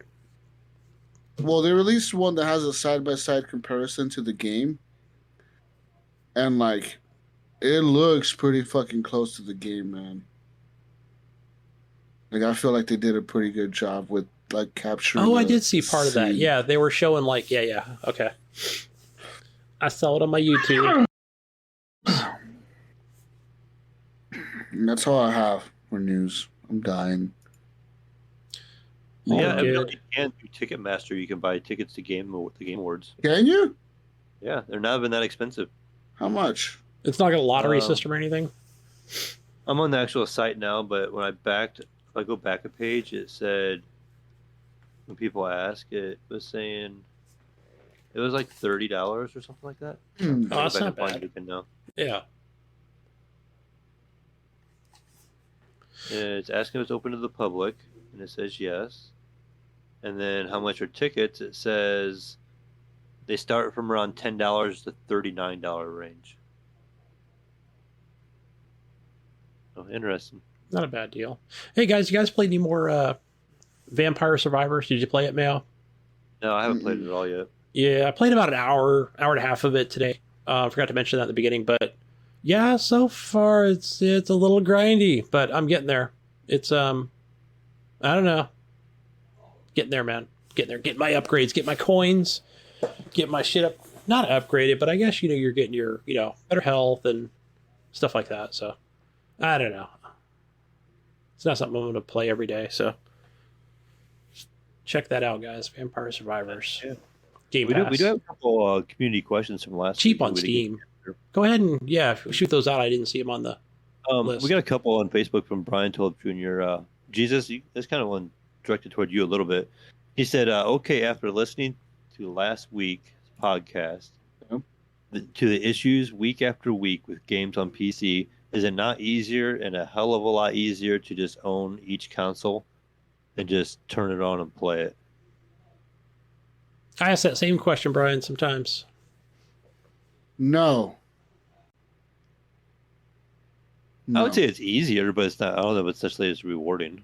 It's not as fun. It's not as good either. Like, no bullshit. The frame rates, like the mouse and keyboard, it's all spoiled me. So you're saying it's worth it, Jesus. different. You're saying it's worth it to not play on a PS5 playing Call of Duty locked at 60 FPS. No, listen. A PS5 is worth it. An Xbox, no. Like, I'm glad Mayo got a PS5 right now. Yeah, because I have those exclusives, so I have that. Exactly. PS5 has these. They have 259 exclusives. I think he's asking, is it worth the headache that you That's what I was speaking. when you were diagnosing your PC problems? Right. Yeah. You know, Hey man, like, it only happens every once. Like, you guys may think, oh, it happens all the time. Like, it's no. rare, right? I mean, yeah, recently it's been happening quite a bit. But it's always some dumb shit that's easily fixed. I just gotta fucking... The hardest part of it is fucking going through it and figuring out what the fuck I gotta fix, right? But most of the time, it's not bad. Like, PC gaming... It's always fixable. I mean, it's... PC gaming is definitely more worth it, in my opinion. And I don't think I would ever want to own an Xbox. Like, I don't think there's a reason for me to own a Series X. There's just not. Like, I don't want one. I'd rather, like, honestly, I want a PS5 because Death Stranding 2 is coming out. And I probably will get a PS5 sometime next year. But I'm not, like, I don't want an Xbox. And just mainly because you can play them all on your PC, right? Literally, I could play every exclusive that Xbox has on my PC. There's no reason for it. Unless you just want to play in the living room, is the only difference. Even then, you could just fucking drag your PC to the living room. Yeah, if you really wanted to, yes. Yeah. Yeah, so I don't know. I mean, I don't understand why Gunny is such a big Xbox fan. When literally his PC can play all the shit his Xbox does. He's still on and again, PC, though. I'm still hobo PC gaming, right? With the 1070 Ti. Now, but I'm pretty sure you could lower the resolution on there and get some pretty good frame rates. I do that. Like I said, I don't run into that many issues either. Only from what I've just talked about with Warhammer, where I'm like, man, this thing's not working. What the hell's going on? And it just would not fucking load. I was like, wow, geez, I get it. It's part of that. It's part of that Xbox PC thing, right? Yeah. But again, I think to reiterate what I've said before, guys, about what if I didn't game share? Would I have already gotten like a 2080 Ti, or whatever? Probably. I probably would have by this point, Maybe I would have evolved to the PC world of things, right? and kind of left that Xbox behind. So that S would just be sitting here collecting dust, maybe, because I would still be able to play all those exclusives on the Xbox Game Pass, right? I think I would still be in that ecosystem for the most part, paying that $10 a month or whatever it is for just PC, right? Version of Xbox things. Purchasing more things on Steam, you know, which I do, but it's rare. But yeah, I feel like I've been buying exclusives on Steam is what I've been doing. Not exclusives, but they're not technically exclusives, so they will eventually come to consoles. So one of them, Mayo, I just want to point one out. It's called Choo Choo Charles. Check that out. It's a crazy looking game, man. It's I've had it on my wish list now for about coming up on 3 months. So it just came out last week. And gosh, it's got a little bit of a BioShocky feel to it. You're basically moving this train around. You're stopping the train. You're running into these different areas to, you know, whether activate or collect a certain thing. But you have this evil spider train chasing you. Yes, I'm watching the video now. And it's got like, is that like a Call of Duty moment or not, where you get the train moving? Like, I mean, we're talking super fast, right? It just more of the engine of the train. And you've got a fucking turret gun on the back of this thing, and you're just trying to like kill the spider fucking evil locomotive coming at you. So, and you do that more than once, by the way. So you do that throughout the game to try and, because I think it's like one of those things like once it catches you, you die, you know, and you start over. So not start the game over, but yeah. So stuff like that, right? I'm like, I know this is going to come to console eventually, you know, whether it's on Game Pass or just, you know, put out on, you know, it'll just be in the store one day. But for now, I get to play it now, kind of like a Dead Cell situation, you know? So before it was even, I like buying those games. So those are fun, you know, and then I get that choice, right? I can use a controller or, you know, mouse and keyboard, which is the preferred way to go. So, right. I'm always playing, not always. I couldn't play Satisfactory, guys, this week. I tried. You know, I've been dabbling in that game. I have not gone full out like, oh, fuck, I just play hundreds of hours of this game. But yeah, being sick. But I'm always playing that, you know, with Ghost Nico and other titles on Steam. So still made me think of my wish list. I'm still waiting on Jesus. You think you would like this game when you saw the trailer a long time ago? It's called Kingdom 80s. No. I'm waiting for some information on that again. It was something like Kingdom Come Deliverance or something like that. It was like something, but it's called Kingdom 80s. And I remember when it came out, you guys are super excited, and it's been in my wish list ever since. And the release date was just 2023. What's Kingdom 80s? Yeah, it's on Steam. You guys were hyped for it. You're like, oh, this looks so good. I'm excited. You and Jonathan Hall were super excited. Me and Jonathan Hall. Yeah, I think it's like maybe something to do with Kingdom 2 Crowns. Oh, maybe? It does. Kingdom 2 Crowns. Oh, yeah, I didn't know they were making a. Dope. So this will be like a third one or what? Yeah, it's like it has like an 80s retro style to it, but it's like Kingdom 2 Crowns. That thing's been in my wish list forever, and there's been no information on it, or I needed to kind of maybe see if I can find any more stuff out about it because it looks good. Yeah. Wow. That released 2023. Yeah. Guys, I bought Mayo. I bought that game Ancestors Legacy on Steam. So this, okay, it's an RTS, but it's so basically it looks like an RTS is something I can play. I'm not a big RTS fan. But basically what this is if I can get the wording correctly on this.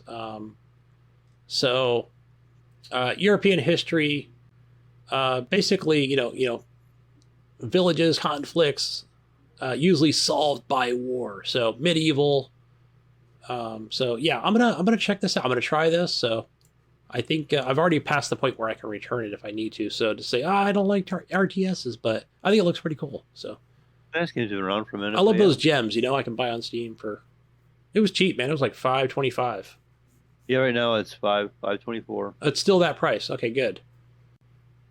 Yeah, doesn't look too bad. Reminds me of like a Total War, like Rome Total War kind of game. Yeah, but maybe on a smaller scale. It looks smaller scale. It looks like something I can have fun with. So outside of my regular ecosystem of the Xbox. Moving on, we got another question from Brian on here. He wants to know, he says, do you think that games with updates should have their own category in games of the year? As year after year, we have these games get major updates that change and make them great. Oh, maybe they should. Well, isn't that ongoing game? I was going to say, would that be like Yeah. an ongoing game? But I guess you could say like Cyberpunk that has a big update. Wouldn't be considered an ongoing game? Maybe. Yeah, that would definitely be in that category. But it could make it change completely how the game is and make it a way better game. I guess that's what he's saying. Like could an update make a game that's old become a game of the year candidate? I think so. What is it, Jesus, that we said was a good ongoing game that was like a game that was a previous year? And I'm trying to think of what it is because we had called that a couple years ago. What? And I'm sure there were some arguments with it as well. So, and I can't think of the name of that game, but I remember vividly having this conversation with all three of us here. And maybe even we had a few other people on the show too, where it was like, wait, that fucking game came out in 2018 and here it is 2019 or 2020, right? And we're like, nope, it's the best ongoing game or whatever, because we make our own rules here. But yeah, it was definitely one of those things where, man, they had a big update or, so many more, better improvements to the game that it was just, a game that we were currently playing or you were. So 99% of games have updates, man. Like, I don't know, like. Yeah, it'd be hard, I guess. It's rare, that a game doesn't have a big update. And especially Cyberpunk, that really had the, that was not a unique situation, but it was a different situation where, right, came out good working on PC and fell fucking flat on PlayStation especially, and then Xbox as well. So yeah, that hit hard. So Hey, I thought you were dying. I am dying. Well, can you hurry up? You want me to just die? Yeah. damn, Right now. damn, Evan, Wow. Just drop. it's hard. His name is Edward now. Edward, that's cruel. Right. Edward. Wasn't from Evan. It was from Edward. Huh. How you doing, Edward? Just dandy. Yeah? Yep. You still living over there? Yeah. Till Damn. tomorrow. I'm going back to the motherland tomorrow. Hell yeah, Oh, come are on you? back home. We need you in Cali. I'm flying back in the morning. Nice. Ugh. Nice.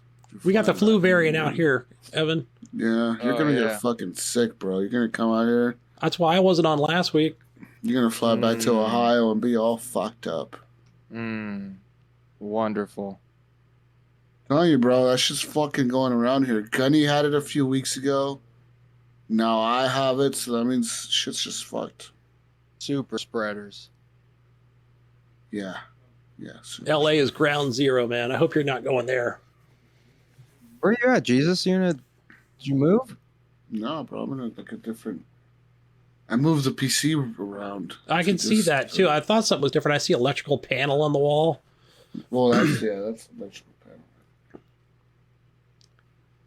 Oh yeah, you weren't here last week, were you guys? No. So I'm like, what did he do? Did he move something around or did you take down one of those sound buffers? Before my PC and shit was on this side, and when I got the new Had it monitor and plugged in stuff. straight to the panel. Trying to get extra power. Yeah, I got some wires coming out of the panel, bro, and trying to juice it up. Yeah. I don't need a power supply when I hook it straight to the fucking panel. Hey, you're not supposed to know that hack. Yeah. I'm sure that's something Brink would do. He'd fucking hook it up to his electrical panel just to get more FPS. PG&E would come by or the Yeah. power company. Yeah. He And doing? then he would change his panel would. every month. Anyways, what's up, Evan? How you been, man? What you been doing? Just been slaving away to the Codfather and then playing Pokemon in between. So, Nice. Some Scarlet. yep. Call of Duty, I started working on my gold guns now, finally. Yeah. I was working mostly on my attachments, and I think I got most of them now. So I'm starting to work more on the gold guns. You don't even. Well, I mean, I guess if you wanted to go for a specific attachment, you could do that, but you really don't even need. Well, it depends. If you're gonna level up all the guns eventually, then Yeah. Well, that's what I was doing, right? I was going through like all the SMGs, all the assault rifles, yeah. all the bullshit. So like I think I got now the M4, the AK, a few other guns gold. I got like a submachine gun gold as well. That's it. But I'm trying to work on the assault rifles now. Yeah, like I haven't really played much, man. I know. I haven't seen. Have you tried the raid bullshit? No, I just saw that this weekend, but I didn't know what that was. And then Is that in Warzone or is that like I'm its not own sure, bro. thing? I'm not sure. I think it's its own thing because you. Well, Hmm. I don't know. I don't think it's Warzone, but I want to try it, but I don't know like it might be similar to like that DMZ mode where it's like not legit battle royale. It might just be like a mission or something. yeah. I'm not sure. I'm not even. Cuz that DMZ mode, those fucking AI are hard, man. Yeah, yeah. Those fuckers will kill you. Like you think Mhm. it's easy cuz they're AI. No. Yeah. Especially when you go into like the gas zone and try to get like the guy with the special gun. Mhm. Fuck that Yeah. guy. I could never get him, dude. One time I had the gun and like I don't even know what happened. I died somehow. I was pissed off. It You fucking didn't got me make it so out. mad. No, I somehow I like ditched my teammates. I made it almost to the helicopter and like somehow died by some sniper or something, dude. It was legit. I think I was on the helicopter and the dude sniped me inside the helicopter as it was about to take off. And my guy died and it's like he dropped all his shit. I was like, really, dude? Like, I did that once just to try it, but it was kind of just like a get in and get out. I was like, okay, maybe. But it was yeah. just me and my buddy in a random, and then I don't know. I played DMZ mode a few times. It's kind of fun, but like I said, it is kind of hard. Like, Yeah, there's a lot of sweaty players in there, and like people fuck you up. You know. yeah. I pretty much only played the tier 1 mode. Yeah, that's what I do now too. The tier 1. I don't like core. I don't know, something about it just doesn't feel right. Well, when you switch, yeah, because like I pretty much only played tier 1, and then I was playing shipment 24/7 over, because they dropped it for this weekend, and then Yeah. it's just going into core. There's so much stuff on the screen. It's almost like disorientating. Like Yeah. between always having the mini map. Well, I mean, you get it from like a UAV or something in tier 1, but always having the mini map and then the kill feed and then everything else that pops up and even the hit markers and all that business going on. It's just like, whoa, there's a lot going on. And then, all your uh like challenges that you do, like everything just pops up and it's like right in your face. And it's just so Yeah. much different than tier 1 where it's just like bare bones and it's just a lot more immersive, like no HUD or anything like that. Yeah, not even a kill feed or nothing. No, you can't. There's no credit being dispersed. Yeah. But yeah, I think we're at the end of the show here. I don't know what else to say. There you go. It's done. You We're can at the die end in of the peace show. now. Yeah, this is my final show. Maybe if I die, this is my final one, Gunny. That's it,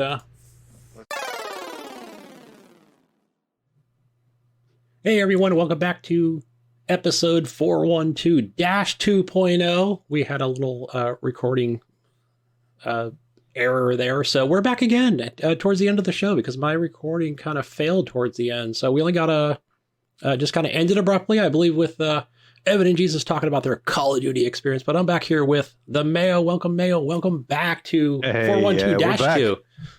We're back.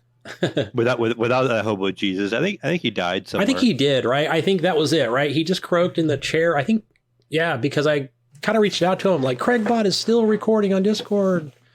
And yeah, he responded, or his brother responded. So it's like, Jesus died. He's dead. He's not here anymore. So I'm like, oh man, That sucks. He died recording. He died what he loved doing. So rest in peace, Jesus. Right. It's either that or we got sabotaged by Evan. One of the two. I'm not sure which one it was. I don't know what he might have button he hit. sabotaged it as well. Yeah. Yeah, he sat down at the computer and started hitting buttons, and I told him not to. But I'm glad you sent him back to California yesterday. That's great. Yeah, I got him on the airplane, and he flew back home yesterday morning. So the dog and I can party here without him for a little while. So he's back in sunny California wearing his, he looks like a surfer now again, and his colored T-shirt and sunglasses, and got his big summer hat on. He probably thinks it's 1,000,000 degrees there now, coming from cold Ohio. He did leave just in time because it got down to like 20s, I think 1 or 2 days, but this weekend is supposed to get down to like 9. So he left a good time. Yeah. But great, but I'm sure he'll be back soon. He'll have to bring a snowsuit.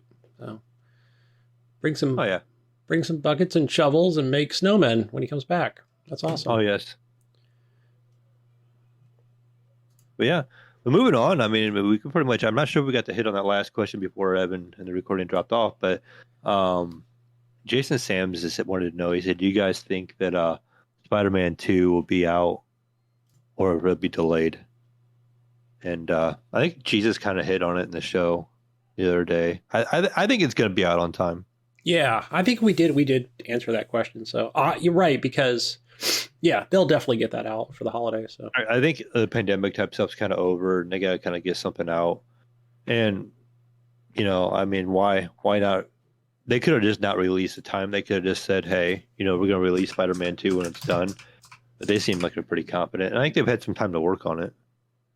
Yeah, right. So you figure it's been enough time since Miles Morales for that to play out. Yeah. So for sure, I'm debating whether I should jump into Miles Morales next or not. Since we actually recorded yesterday, Gunny, I did manage to finish the 2018 God of War today. Nice. So I'm not sure what I want to play next. Everybody tells me not to play Ragnarok next because it's too similar to the 2018 one. It's the same engine and kind of the continuing the story that I would kind of get burned out. I don't know how many hours it would be if I just played through the campaign. So I don't know. I might fire up something different. I don't know if it's gonna be Ghost of Tsushima or Stray or maybe High on Life. I might actually go play through the campaign of High on Life tonight. Maybe. I think it all depends on really what you're mood for, right? Are you in for that comedy? Yeah. Element with High on Life, and I think I don't know, because Stray is a little more indie. Yeah. Kind of like something different, because God of War is kind of its play style. So I don't know if like High on Life will have the comedy and being a first person shooter, going back to that, it's different enough from God of War. Where if I went to Ghost of Tsushima, it's still that third person character kind of thing, combat, heavy story. So maybe something light like High on Life. I already got to start on it the other day. We talked about it earlier in the show. So maybe I'll just continue on my campaign of that and try to beat that throughout the week here. Yeah, I played a little bit more of it yesterday. I've been playing a lot of Grounded lately. I don't know. I've just been into that. Ryan joined yesterday. The voice wasn't working, but and then I joined his game. Of course, he's got everything unlocked, all these weapons and everything. So it was cool to really have a full on base with all the resources that you need. So, yeah, I'm currently just trying to upgrade weapons in that game. So, to get more stuff. So, right, get more powerful. I finally got my acorn armor on, Mayo. So now I'm like, oh, that sounds like it's the best armor in the world right there. it's like number 3 or something, right? But yeah, it goes up from there, I think. So, whatever. Because then, yeah, like the stuff that I've got like in Ryan's game, it's like, yeah, like it's a lot better than what I currently have. So, but pretty nice weapons, and yeah. It's good. It's a good, fun game. So even I didn't think it would be fun by myself, but I'm like, no, it's actually pretty good. Like, it's not like it's challenging. I think difficulty scales up, when you've got more than one person in there. So we did kind of did a horde mode thing yesterday, but I still, I can't stand up to any challenges with these giant stink bugs or whatever the hell they were. So these things come in and throw rocks and boulders at you. So knock me down silly.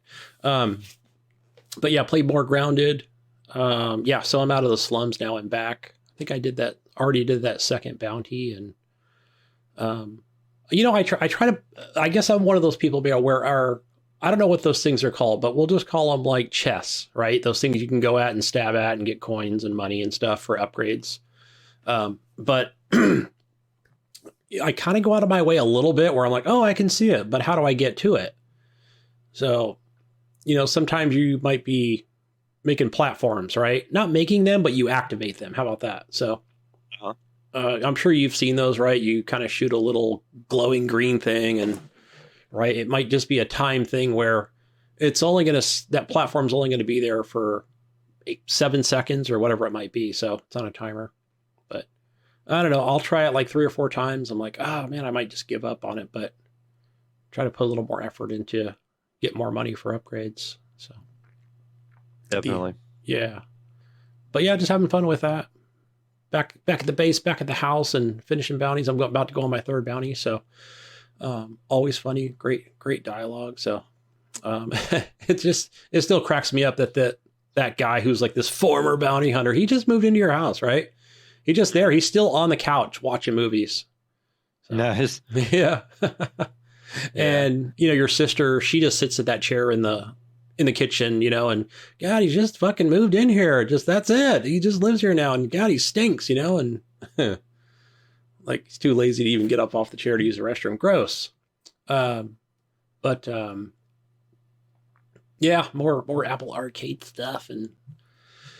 But yeah. The kinks worked out that iPad over there. Yeah, the only thing I don't have for it is a stand. Like I don't have any kind of and I always buy like the cheap $10 like stand, right? So I can't even use it in here as we speak, right? I either have to lay flat but that's anywhere, right? Because that thing is it's like carrying around a piece of glass, right? So like you drop it, that thing is just going to go in a million pieces, I feel. But unless you're just holding it in both hands, right? Because it is an 11-inch deal, so.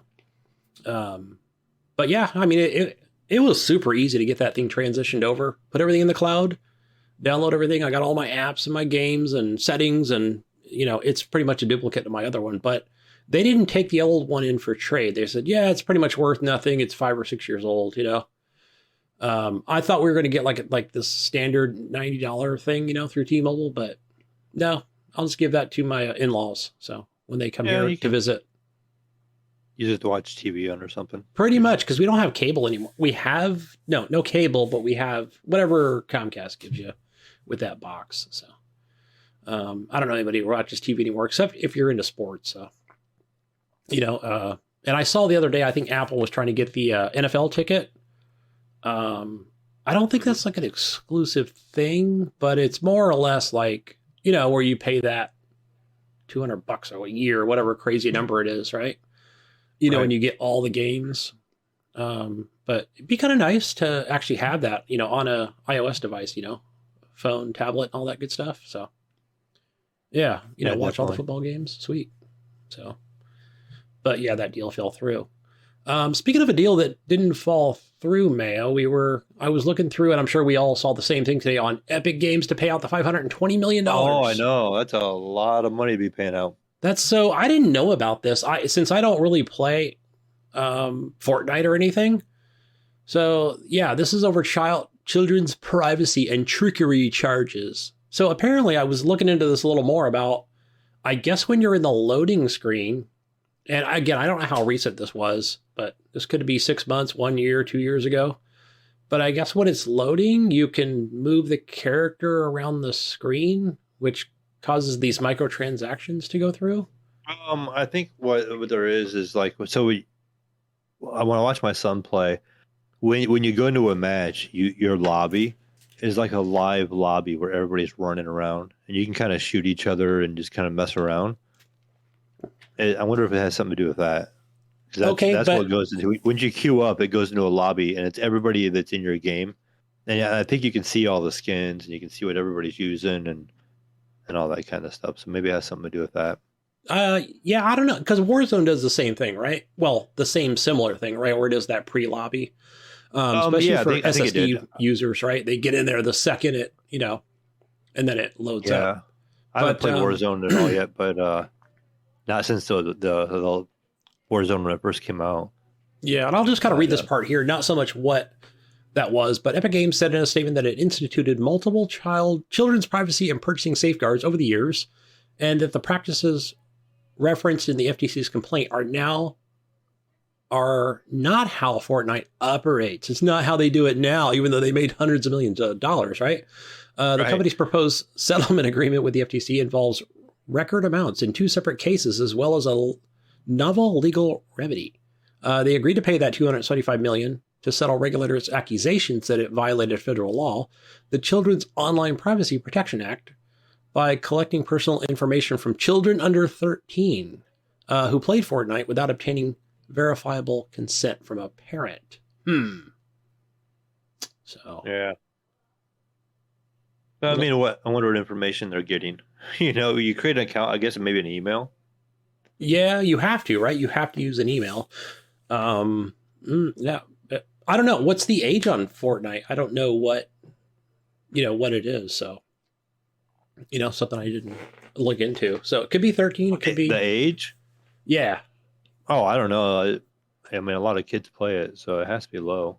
Yeah. And I think they changed that. I know with Xbox, Microsoft, didn't they change it to where you don't need a gold account, but I guess you need an account, right? Does that make sense? I mean, I know. I don't know. Could be. Remember that change they made over about, that multiplayer about how Xbox charges for it, for online multiplayer, right? You're gold, right? Basically. So, but remember that change a couple of years ago where they were like, look, we're not going to charge for, Warzone and any of these, any of these types of games that were, require like a gold subscription. So Right. I don't know. That might have something could have played a role into it for all I know, right? Where it's like, hey, because you can be on Xbox, it doesn't have to be an adult account. So, right. You can just get on and start playing these games. So, especially when in the console space, right, where no email is required. So,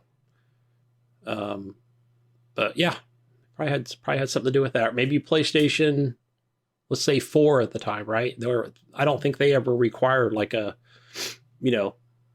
subscription based thing to play online games. So, I mean, they did, but I don't think they ever did for, Warzone and those types of things. But, Right.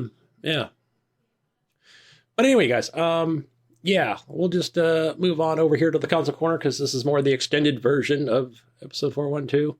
Yeah, PlayStation Plus. Still, you get your Mass Effect Legendary Edition Biomutant, which I downloaded. I haven't played that yet. So It's a really good game. I don't know. I played that quite a bit, and I watched my son beat it, and I never did go back to finish it. And I thought about multiple times going back and playing that game. It is actually really fun. yeah, you know what I've been Especially playing? when they get rid of that director, where you can like eliminate some of his dialogue because he like nonstop talks. Oh yeah, Now I remember that's that being not a in thing in there, the the review. game is gonna be so much better. Yeah. But I've been playing Little Big Planet. So I've been playing a little, like dabbling in that. Every time I go to play God of War, I'm like, I want to play more Little Big Planet because I played this on PS3 and I loved it. So Nice. a very British game, I will say that, right? Especially with the dialogue. Okay, old chap, hell, we're going to go over here and do some jumping wow. over here. I didn't remember there being voices in it. Like I remember playing the first one, but I don't think I've played one since. It's like the tutorial, and it's got this, you could tell a clearly English guy with the English hat and, just telling you to press the X button and, this is how you jump in square. We'll do this thing to you. So it's fun. I don't, Interesting. yeah, it's fun. It looks great, right? It totally reminds me of what I played on the PS3, right? What I remember graphically, right? So, but they are PlayStation, 4 Pro graphics. So always solid. So always solid games. But that newest one is on Steam. I will point that out. So Sony did put it on Steam. But that's the newest one, right? So I'm playing earlier version, probably a 2019 version. And moving on here, PlayStation Plus last game is Divine Knockout. That's what you get with your PlayStation Plus account. over to Xbox. You know what? Since I'm on Xbox and I'm playing Grounded right now, let me just go on over to, because I'm pretty sure your gold games are Cult Canyon and Dead End Job still. So yes, but I'm sorry. Let me just rephrase that. Bladed Fury. That's what you get. Let me claim that right now before I forget. These are all the things I'll never play, Mayo. So Yeah, same. I got it. It's installing on my 500 gigabyte, hard drive right now. So, yeah, I don't know. Blade of Fury, I might actually check out. So, let's see. Over to what do we got for Game Pass? You know what's funny? I always go over to the PC version of it. So, but some of the things here we have are, what do we have that's recently added? There's a game called Potion Craft, and I saw that featured on Steam. So yeah, I did see that. Yeah. I think that's something that Michelle played on VGO. She talked about it last week. Yeah, doesn't sound like my kind of game. I can't remember if it was or not, but she played like an alchemy type game. That's what it sounded like. It's almost like, okay, it looked like you're just making drugs, man. Your weighs and scales, and there's a little bit of story to this thing. So, yeah, it's an alchemist simulator where you physically interact with your tools and ingredients to brew potions. You're in full control of the whole shop. Invent new recipes, attract customers, experiment with your heart's content. I'll be making all the meth, Mayo, with this thing. There you go. I'll be getting all the customers. It looks like you also on the console got Rainbow Billy. Okay, I saw that. Try to get the full title here. And that is on PC as well. Okay, yeah, I just put it up on my phone. And it's a little easier to separate them. Yeah. And then High Life, of course, was the last one. Right. I think I did. I even mentioned that. Was it last week? I think it was, because that was out at the time. But yeah, definitely just play High on Life. So. And then coming soon, next month, we got the Persona series. I don't know if have you ever played those? Oh, I do see those coming. So I thought there was one that already came out, and I've never played those. Me either. So this is Persona 3 Portable.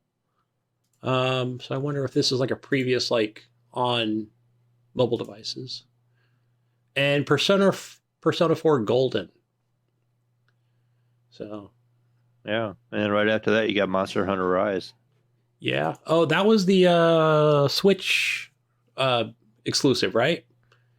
Timed exclusive, I will say. I think so. I'm not positive. Yeah, because I'm trying to think, who was it that played it? It wasn't Nipron. I don't know. Does he have a Switch? Somebody played it, so.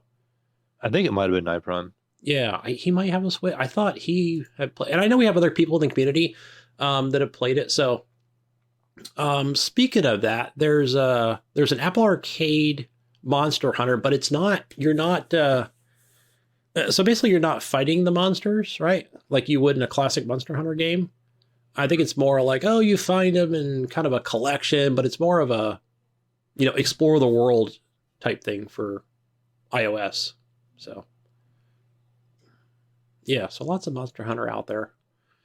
But yeah, those are that. Oh, and on to Epic, your free games here. I'm just going to read this little article here because I think they do this every year. They're once again giving away a bunch of free games over the course of the holiday season, right? The company will be giving away 15 free games on the Epic Store. So yeah, that's already going out. If you didn't claim Bloons TD Battle 6, which is a great game, guys. I know it looks childish, but I like that game. Evan likes that game. So, and I think, Mayo, right? It doesn't matter if you're on Android or on iOS, we can do a cross play. So I think it's like through an ID or something. But yeah, I've played it with my kid and other people in the community. So it's fun. So, looking down here, I know there's a thing, but I want to say those free games are going all the way through January 5th. So, yeah. It seems like it's almost like more than 15 free games, but, well, I guess, and so, yeah, January 15th. So make sure you check that every day. Even if you're on a browser, guys, I recommend it. Go in and hit the claim button. Just make sure you're logged in and, who knows, maybe after February, be like, I got this whole list of freaking library of games, so that's on there. It's kind of nice, when you've got, what is it? World War Z or Left 4 Dead, whatever it is, right? And it's like Ghost Nico's like, we should play it because I see that you own it. You must have claimed it for free. I'm like, hell yeah, I don't have to pay for it, Nice. So I like that when we, could just jump in and I'll just hit the download button, which is sweet. So good stuff. So anything from Steam? Anything great on there, Mayo? No, I haven't seen anything really pop up. Yeah. Nothing free, Nothing's ever free on Steam. They don't need to. Not. No, I mean, they do have a category that's free. They'll have like your your free to play stuff. And they do have some demo section in there. Like, I don't know if you ever mess with that or not. No. Go in there and actually look out. Show me where that's at. Like if I'm on there, so which yeah, so basically when you open Steam, it'll show like your store. It'll say news and noteworthy. I can't talk now. There's a tab that says categories, and then you can hit free to play. And then right underneath free to play is demos. Okay. You can click on demos. Let me see if I have any good demos right now. Let's see. Popular demos right now. And it's not even starting for me for some reason. Yeah, they have Operation Lovecraft is popular right now. Soundpad is popular. And it's hiding the rest of them for some reason. Yeah, I can't even. It does this to me all the time. Like I'll click on Steam. Nope, nothing. I have to go into Control-Alt-Delete. And then boom, it immediately starts. So I don't know what that is. Why it does that. So yeah, it looks like a bunch of indie title demos on here. I'm not seeing anything that jumps out there or anything that we've ever really talked about. Yeah. Where are you? Steam.exe. Let's go ahead and end the task, right? So it now it should actually pop up for me. So I try to start it every day and look through the store and see what they got. Now it's updating. Great. So perfect. So yeah. But yeah, I mean that's pretty much it on Steam. You check those demos if you want to do the demo thing or the free game category. Yeah. A lot of people don't realize it's kind of hidden over there. Yeah. Oh, you know what I have in my cart right now, Mayo? I'm about to pull. Never mind. The price changed on it because I waited too long. So, and that was Sniper Ghost Warrior Contracts 2. Mm-hmm. I might have played the first one, but now keep in mind, there's Sniper. What is it now? There's Sniper Ghost Warrior, but then there's also a different like Sniper series, right? Which I want to say, is it even in here? But and to me, that series is not as great as the Contracts version of it, if that makes sense. So yeah, and I immediately went to the Xbox because I game share, and I'm like, oh, I want to get it for there, but it's not even. It seems like it's hardly ever on sale. So yeah, that was like 30% off right there. Darn it. So, and I missed the sale. Sucks, man. Oh well. Yeah, put it in your wish list. They'll pop back up. They'll give you an email. Yeah, I think that's where I had it. So it's going to go back in there again. Oh, who knows? Maybe it'll come back at the end of the year sale. So, yeah, I've been seeing a lot of retro games on sale for GOG. So, which I never check. So, never go on the GOG launcher, store, whatever you want to call it. So, but yeah, I think that's all we have, guys. Yeah. Where are we going to find you, Gunny? Go find me on Xbox, on Steam, and on Epic, and yeah, everywhere else as Gunny Chief. One word. And yeah, go find that Jesus guy. Jesus walks a lot. Go find him kind of everywhere. He's got it everywhere now. PlayStation. I know, right? He hates Xbox now, so he's a big steamer and loves his Blizzard launcher and all that stuff, playing the CODs. Oh yeah. So can't get him off of it unless we kill him. He might be off of it then. If he's dead now, he might not be playing anymore. But right, yeah, we'll see. Down online. Where do we find you, Mayo? Oh, you're gonna find me pretty much on everywhere, every platform now as the Mayo one. Now I'm on the PS Network, or PS Plus and all that fun stuff. So I have plenty of games on there. But yeah, it's the same. It's just Mayo then with the one behind it. So we friends on there. Yeah, we are. We added each other. Did you add me on the Blizzard launcher? I believe you did. No, what the hell was it recently? It was on. Yeah, it was on EA. So we're good. We're good. Yeah. We can play the Battlefields together. So Yes. we need to get back into that. 2042. Yep. It's fun. It's a fun. Yeah. So fun stuff. It's a classic. It just feels like a classic fucking Battlefield. A little Bad Company, a little 4 in there, a little 3. Yeah, a little bit of. I wouldn't say Battlefield 1 or 5, but it just everything's the same. I like how they kept it all the same, you know.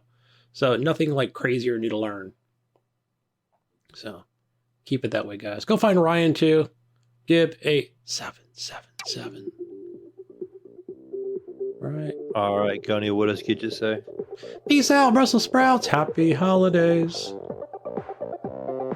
Bye. See ya.